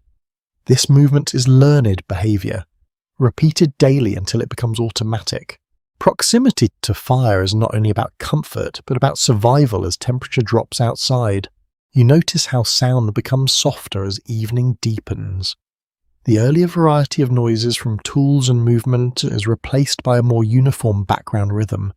The fire crackles steadily, and occasional shifts of wood or cloth are heard more clearly because there is less competing sound. A second layer of historical interpretation appears here. Some researchers suggest that medieval evenings were structured around early rest patterns due to limited lighting, while others propose that households often extended activity into nighttime hours using firelight and shared illumination. The variation likely depended on season, resources, and social obligations. You sit near the edge of the hearth again, feeling the heat wrap unevenly around your body. One side grows warm while the other remains exposed to the cooling air that seeps through the structure. This constant imbalance defines evening more than any clock or signal. The woman adjusts a pot slightly, then pauses to listen. The sound inside it has changed subtly, becoming quieter as liquid settles. Even cooking here follows the logic of diminishing light. Everything slows in preparation for reduced visibility. You notice how objects are gathered more tightly into central areas. Tools, cloth, and containers that were spread during the day are now brought closer to the hearth or stored in known locations. Nothing is left in distant corners where darkness will soon dominate. A child briefly stretches, then settles again without speaking. Their movement is small but reflective of the household's gradual transition toward rest. Even rest here is not a sudden break. It is a staged reduction in activity. You become aware of how your perception of space has changed throughout the day. Earlier, the cottage felt cramped. Now it feels contained. The same walls that once seemed restrictive now feel protective as darkness increases outside. A quirky observation sometimes found in interpretations of medieval domestic life is that evening routines often included subtle reorganizing of household space, not only for convenience but to prepare mentally and physically for reduced visibility and colder temperatures. You glance toward the doorway. Outside, the village is dimming quickly. Smoke from other cottages blends into the darkening sky, forming a low haze that slowly disappears into evening. Movement outside becomes less visible, though it continues. Inside, the fire remains steady, acting as both light source and anchor. Its presence defines every remaining action. People look towards it more frequently now. Not consciously, but habitually. A second scholarly perspective appears here. Some interpretations emphasize that medieval evening life was deeply communal, with households gathering closely around shared firelight, while others suggest that individual routines and private tasks still existed within the same shared space, though less visible in historical records. You feel the air cool slightly near the edges of the room, while the centre remains warm and active. This gradient shapes how people position themselves without needing instruction. The cottage organizes itself around heat. Now, dim the lights. You remain within the softening glow of the evening fire, where movement slows and attention gathers inward. The cottage does not stop. It simply narrows its focus, and as darkness settles beyond the walls, the household continues its quiet transition toward night. Evening has fully settled over the village now, and the cottage feels as if it has folded itself inward, becoming smaller in spirit even though its walls remain unchanged. The fire burns as the only stable source of definition, shaping faces, objects, and shadows into shifting forms that never stay still for long. Outside, the world has nearly disappeared into darkness, leaving only faint outlines of neighbouring roofs and the slow drift of smoke. You notice how conversation inside the cottage becomes even more sparse. Words are no longer needed for coordination. Movement alone carries meaning. A hand reaches for wood, another adjusts fabric, another checks the edge of a bench before sitting. Everything is understood without explanation. The fire is now the centre of all attention. A well-established historical understanding is that medieval rural households relied heavily on a central hearth not only for cooking and warmth, but also for illumination during evening hours, without artificial lighting. Fire dictated visibility itself. You begin to realize how every face in the room is partially shaped by flame and shadow. Never fully fixed, the woman tends the fire with slower, more deliberate motions than earlier in the day. Each addition of wood is measured carefully. Too much would waste fuel needed for the night. Too little would allow coal to creep in unnoticed. This balance is maintained almost instinctively. You sit slightly closer to the hearth now, and the heat feels more concentrated than before. It no longer spreads evenly. Instead, it forms a core of warmth that everything else orbits. The cottage feels increasingly like a sealed world, separated from the cold that waits outside. A quirky observation often noted in studies of domestic medieval life is that evening fire management often included subtle rearrangements of seating positions, as household members naturally rotated closer to warmth, while still allowing space for movement and sleep preparation. You notice how bedding materials are quietly brought forward. Straw, wool, and folded cloth appear in small clusters near the edges of the room. These are not placed all at once. They emerge gradually, integrated into ongoing movement. As if rest is being prepared without announcement, a child moves slowly toward the hearth and sits in a familiar position. There is no instruction. The behaviour is automatic, shaped by repetition. Their hands extend briefly toward the fire, then lower again. This simple gesture is repeated across many households, forming a shared rhythm of evening life. You observe how sound becomes even more subdued. The earlier layering of activity is narrowed into a few consistent tones. The fire crackles, wood shifts occasionally, cloth rustles softly. Everything else has faded into silence or distance. A second layer of historical interpretation appears here. Some researchers describe medieval evenings as strongly communal, centered around shared light and collective presence, while others suggest that even within shared spaces, individuals maintain distinct routines such as mending, planning, or quiet conversation. The available evidence leaves room for both interpretations. Depending on household structure and season, you notice how shadows now dominate the edges of the room. Corners that were visible earlier have become indistinct. Objects placed there are no longer clearly defined, only suggested by shape. The hearth becomes the only reliable point of orientation. A faint wind presses against the walls, creating a soft, uneven sound. It does not enter fully, but it reminds you that the cottage is not sealed from the world outside. It is simply layered against it. You realize how attention itself changes in this environment. In daylight, attention is spread across tasks. In evening, it narrows towards survival, comfort, and preparation for rest. Every movement becomes slower, more intentional. A quirky detail often mentioned in archaeological interpretations is that some households developed habitual evening reset routines, where tools were returned to specific places and surfaces were cleared not for cleanliness in a modern sense, but to prepare mentally for the reduced visibility of night. You notice this process unfolding around you.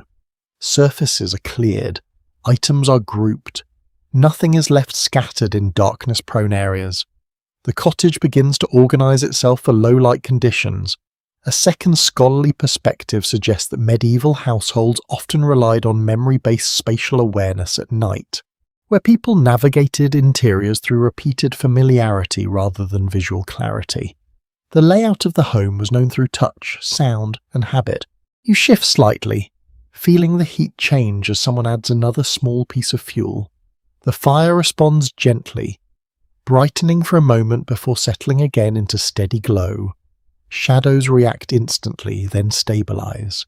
The atmosphere feels increasingly enclosed, not in a restrictive sense, but in a protective one.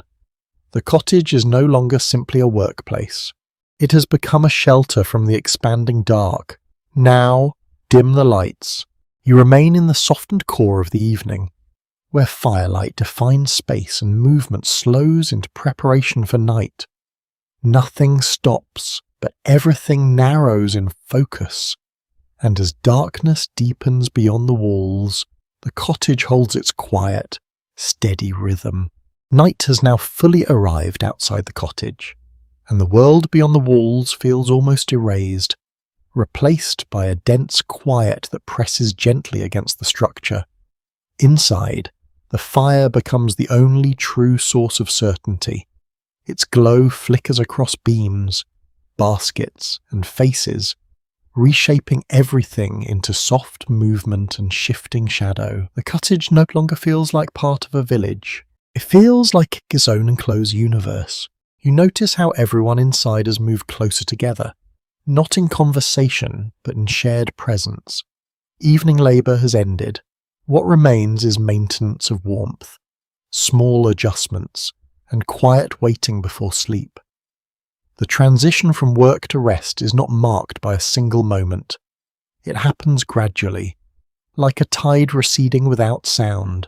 A widely recognized historical fact is that medieval rural households often structured their night around limited lighting resources, which meant that most activities after sunset were conducted close to the hearth. Firelight dictated not only visibility, but also the range of possible actions. You observe how the fire is now treated with increased care. It is not allowed to surge or weaken too quickly. Someone adjusts the logs with slow precision, ensuring a steady burn that will last through the early hours of darkness. Fuel conservation becomes as important as warmth itself. A soft smell of smoke and heated wood fills the air more deeply than before. It no longer changes or shifts noticeably. Instead, it settles into a stable atmosphere that defines the entire room. You begin to realize that night in this cottage is not silence, but continuity and reduced motion. A quirky detail often mentioned in studies of rural domestic life is that evening gatherings around the hearth sometimes involved quiet. Repetitive tasks such as mending clothing, carving small tools, or simply sitting in shared silence while watching the fire, creating a communal stillness that replaced daytime activity. You notice a woman seated near the hearth working on a piece of cloth. Her hands move slowly, guided by familiarity rather than urgency. The motion is almost meditative. Each stitch reinforces something that will be needed again, not discarded, but reused. A child leans against an adult nearby, half awake, half attentive. There is no attempt to separate sleep from waking fully yet. In this environment, rest begins before full sleep arrives. It is a gradual withdrawal rather than a sharp transition. Sound is now reduced to its most minimal form. The fire remains the primary auditory presence. Occasional shifts of wood, faint movement of fabric, and slow breathing fill the remaining space. Everything else has receded into silence. A second layer of historical interpretation appears here. Some researchers suggest that medieval nighttime life was structured around early sleep cycles with intermittent waking periods, while others propose that continuous sleep may have been more common depending on region, season, and household conditions. The evidence remains incomplete. Drawn from fragmented records and interpretation of later accounts, you shift your position slightly and the warmth changes again. It remains strongest near the hearth, fading gradually toward the walls. The cottage exists in zones of temperature that define where people sit, rest, or move. A faint draft slips through a gap in the structure, passing briefly across the floor before disappearing. No one reacts, it is simply part of the environment. The house is never fully sealed from the outside world. You notice how objects have now been fully organized for night. Tools are stored, surfaces are cleared, and sleeping materials are arranged in familiar positions. Nothing remains scattered. The cottage has been prepared for low visibility and minimal movement. A quirky observation sometimes highlighted in rural archaeological studies is that nighttime arrangements often follow deeply habitual patterns, where people return to the same sleeping positions and hearthside locations each evening, reinforcing spatial memory through repetition. You become aware of how the cottage now relies entirely on memory and familiarity. Light is too limited for visual navigation beyond the fire's reach. People move based on repeated experience of the space rather than sight alone. The fire flares slightly as another small piece of wood is added. The light expands briefly, revealing just moments ago lost to shadow. Yeah. Then it settles again, returning to a steady glow. No one speaks. Silence is not empty here. It is structured, shared, and comfortable in its own way. It replaces conversation without feeling like absence. Yes. A second scholarly perspective appears here. Some interpretations suggest that medieval evening life placed strong emphasis on communal presence, where families and household members remained physically close even during rest periods, while others argue that degrees of personal separation still existed within shared interiors. Depending on household size and layout, you realize that night is not a complete break from the day. It is a compression of it. Activities narrow, light fades, and movement slows, but life continues in reduced form. Now, dim the lights. You remain in the quiet heart of the cottage night, where firelight holds the room together and everything else has softened into stillness, and in that steady glow, the household rests without fully stopping. The night has deepened further now, and the cottage feels almost suspended in time, as if the world outside has stopped advancing while this small interior continues its quiet persistence. The fire remains the only moving element in the room, its glow rising and falling in gentle pulses that shape everything around it. Shadows stretch across the walls, then retreat again, never fully settling. You notice how stillness here is not absolute. It is layered. Even in rest, there is subtle movement, a shift of breath, a slight adjustment of posture, the soft rustle of fabric as someone repositions themselves closer to warmth. The cottage never reaches total silence, only reduced activity. A widely acknowledged historical fact is that medieval households depended heavily on shared sleeping arrangements during colder seasons, not only for the efficiency of space but also for warmth retention. Body heat becomes part of the heating system itself, blending human presence with environmental necessity. You observe how sleeping areas are not rigidly separated from living space. Instead, they exist as temporary zones formed by bedding laid near the hearth. Straw, cloth, and wool are arranged in familiar patterns that repeat each night with minor variations. A faint crackle from the fire continues to mark time. It is the only consistent sound that persists through the night. Everything else has softened into near silence, where even small movements feel amplified by contrast. A quirky detail often mentioned in studies of rural medieval domestic life is that nighttime arrangements were frequently adjusted based on seasonal temperature shifts, with families subtly repositioning themselves closer or farther from the hearth as conditions change throughout the night. You notice how the fire is managed now with extreme care. Only small additions of fuel are made, just enough to maintain embers rather than produce bright flame. Brightness is not desired. Stability is the goal. The fire becomes less a tool for work and more a companion for endurance. A second layer of historical interpretation appears here.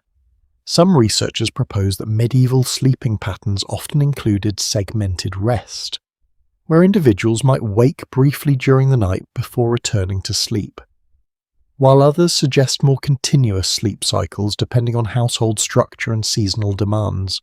The lack of definitive records leaves room for multiple possibilities. You shift slightly where you sit or lie, and the warmth changes in response. One side of your body remains close to heat, while the other gradually cools. This uneven comfort defines night more than any single sensation. The cottage feels smaller now, not in physical size, but in perceived space. Darkness compresses perception. Only the fire defines boundaries clearly. Everything beyond its reach becomes suggestion rather than detail. A soft movement occurs near the edge of the room. Someone adjusts bedding quietly, then settles again. There is no interruption to the overall stillness. Even movement is absorbed into the night's rhythm. You notice how sound becomes extremely selective. The fire remains dominant. Breathing, shifting cloth, and occasional creaks of wood form a faint secondary layer, for everything else is absent. A quirky observation sometimes highlighted in archaeological interpretations is that medieval households often developed strong spatial memory for nighttime navigation, allowing individuals to move within complete darkness using touch and familiarity with floor patterns, furniture placement, and hearth position. You realize how deeply memory shapes this environment. Vision is no longer primary. The cottage is known through repetition of movement rather than sight. Every object exists in mental mapping as much as physical presence. The fire briefly brightens again as embers shift, casting a soft glow across sleeping forms and objects. For a moment, the room becomes visible in full silhouette, then slowly returns to shadow. No one reacts. The change is familiar, expected, and temporary. A second scholarly perspective appears here. Some interpretations suggest that medieval nightlife included intermittent activity such as tending animals, checking fires, or brief conversation, while others argue that most households prioritized uninterrupted rest whenever possible. The truth likely varied widely across regions and seasons. You become aware of how time behaves differently now. It is no longer measured by activity or light. It is measured by endurance of warmth and continuity of rest. The cottage does not sleep in a single moment. It settles gradually, layer by layer, into quiet persistence. Now, dim the lights. You remain in the deep stillness of the night, where firelight holds the last boundary between warmth and darkness. And in that gentle glow, the cottage continues its quiet breathing through sleep. The night has fully matured now, settling into its deepest and most unbroken form.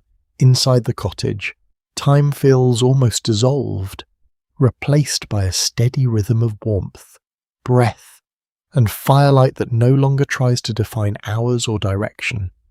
The hearth remains active, but only just, glowing like a quiet heart that refuses to stop entirely even as everything else rests around it.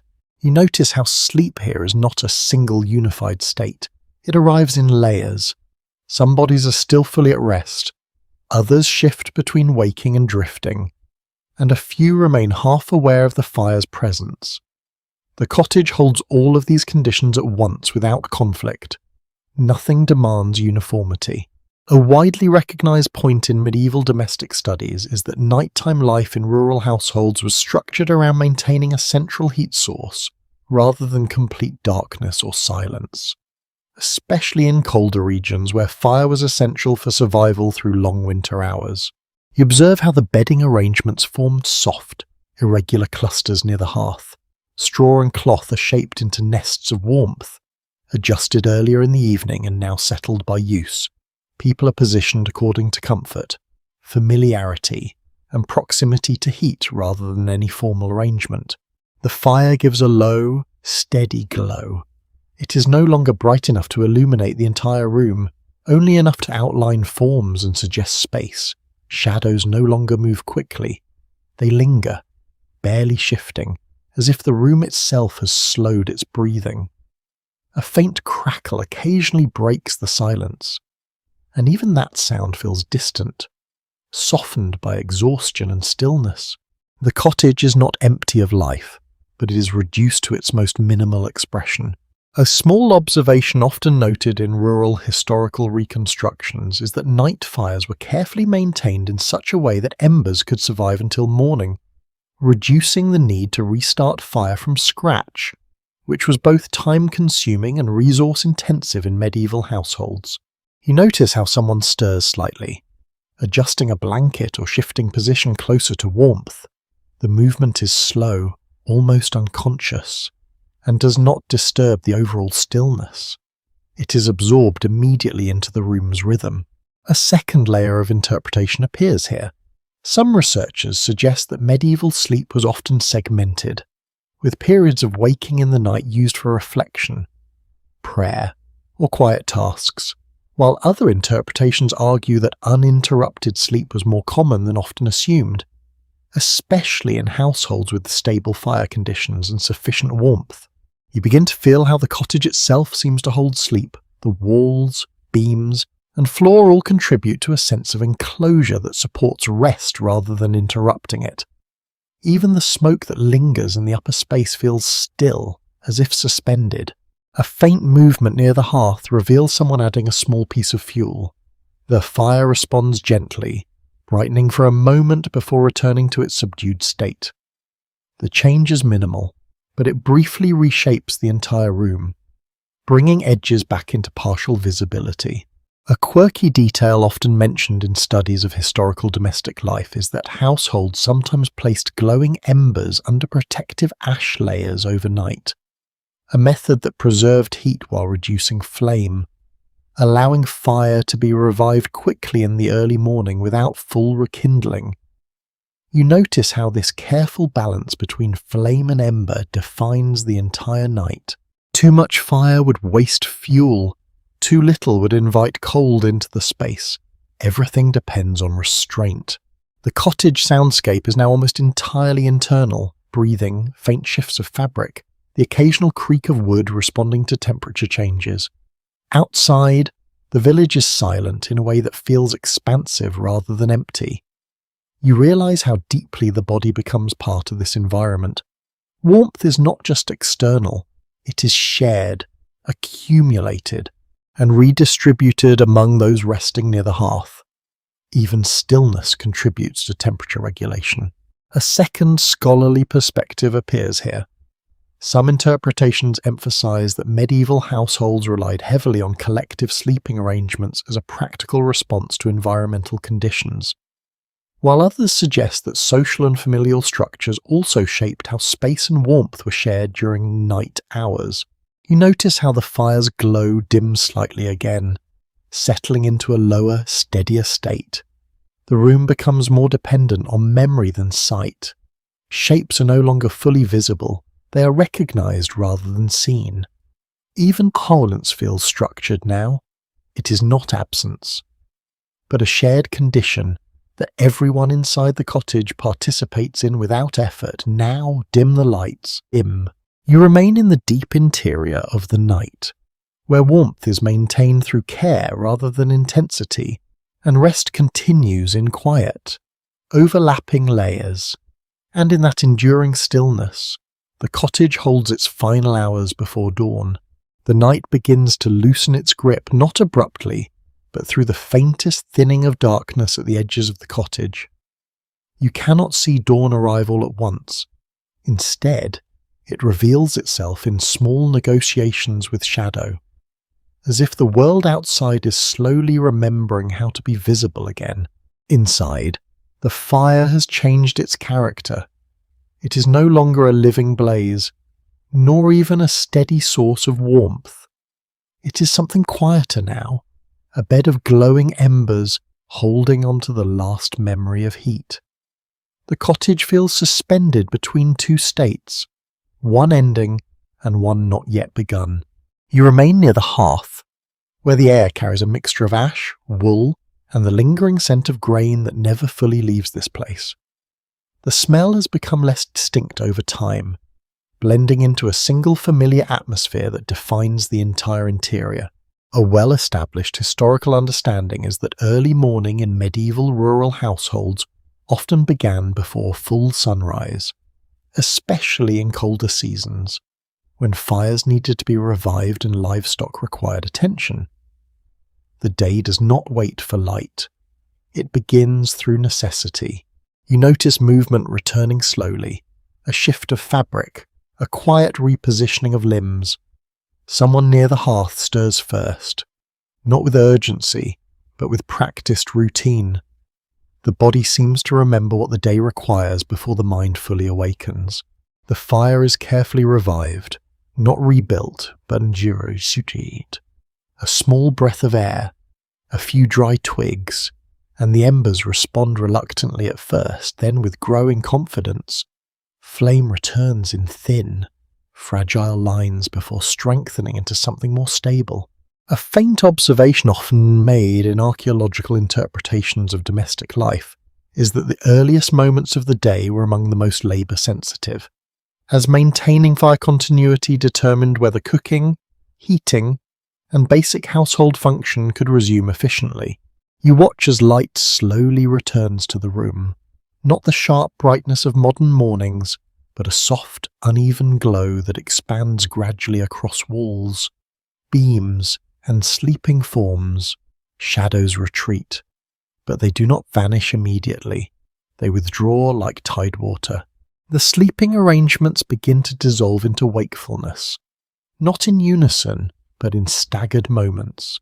One person sits up, another turns towards the fire, a third remains still for a few breaths longer, as if reluctant to fully leave the warmth of rest. Outside, faint hints of the village re-emerge, a distant bird call, a subtle shift of wind against thatch. The world beyond the cottage is not lighted anymore, but it is still quiet, holding on to the softness of early morning.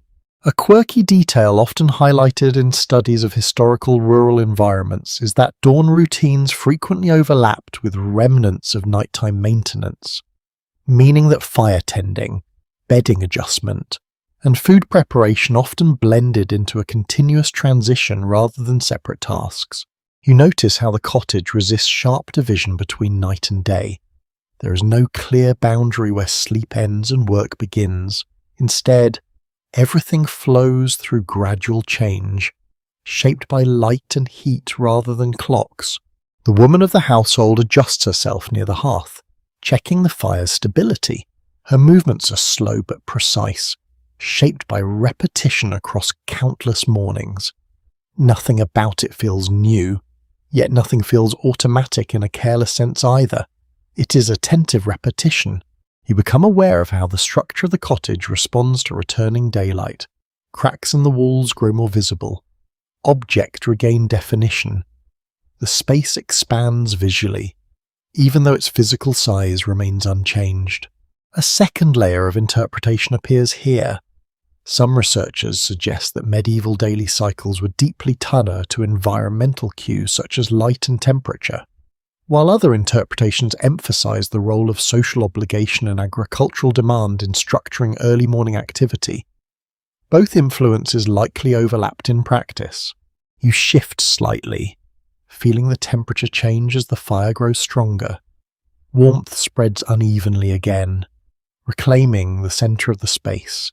The cottage returns to its familiar hierarchy of heat. With the hearth at its core, a child near the fire begins to wake more fully, rubbing their hands together before sitting upright. There is no announcement of the new day. Awareness simply returns in stages, like water filling a shallow bowl. You notice how tools and objects begin to reappear in motion. A pot is lifted, cloth is unfolded, a container is placed near the fire. The household is rebuilding its rhythm without pause, as if night was only a softer layer of the same continuous life. A quirky observation sometimes mentioned in rural domestic studies is that medieval households often treated dawn not as a beginning, but as a continuation of ongoing maintenance, where night tasks merged seamlessly into morning labour without formal separation. You look toward the doorway. The outside world is now faintly visible. Shapes of neighbouring cottages re-emerge. Smoke rises again in thin streams, signalling that other households are also returning to movement. Inside, the fire stabilizes. It is no longer fragile. It is once again functional, ready to support cooking, warmth, and activity. The cottage breathes differently now, expanding with renewed purpose. You realize that what you have witnessed is not a single day, but a repeating pattern. Fire tending, water gathering, labour in fields, evening contraction, night stillness, and morning return. Each phase flows into the next without final separation. The cottage does not conclude its day, it resets it. Now, as the first real light of dawn touches the edges of the village, you feel the entire cycle settle into memory, as if it has always been this way and will continue long after any single moment fades. Now, dim the lights. You remain in the quiet return of morning, where firelight and daylight overlap for a brief moment, and the cottage begins again its steady rhythm of survival and care. And in that gentle renewal, the day begins once more. Sleep well,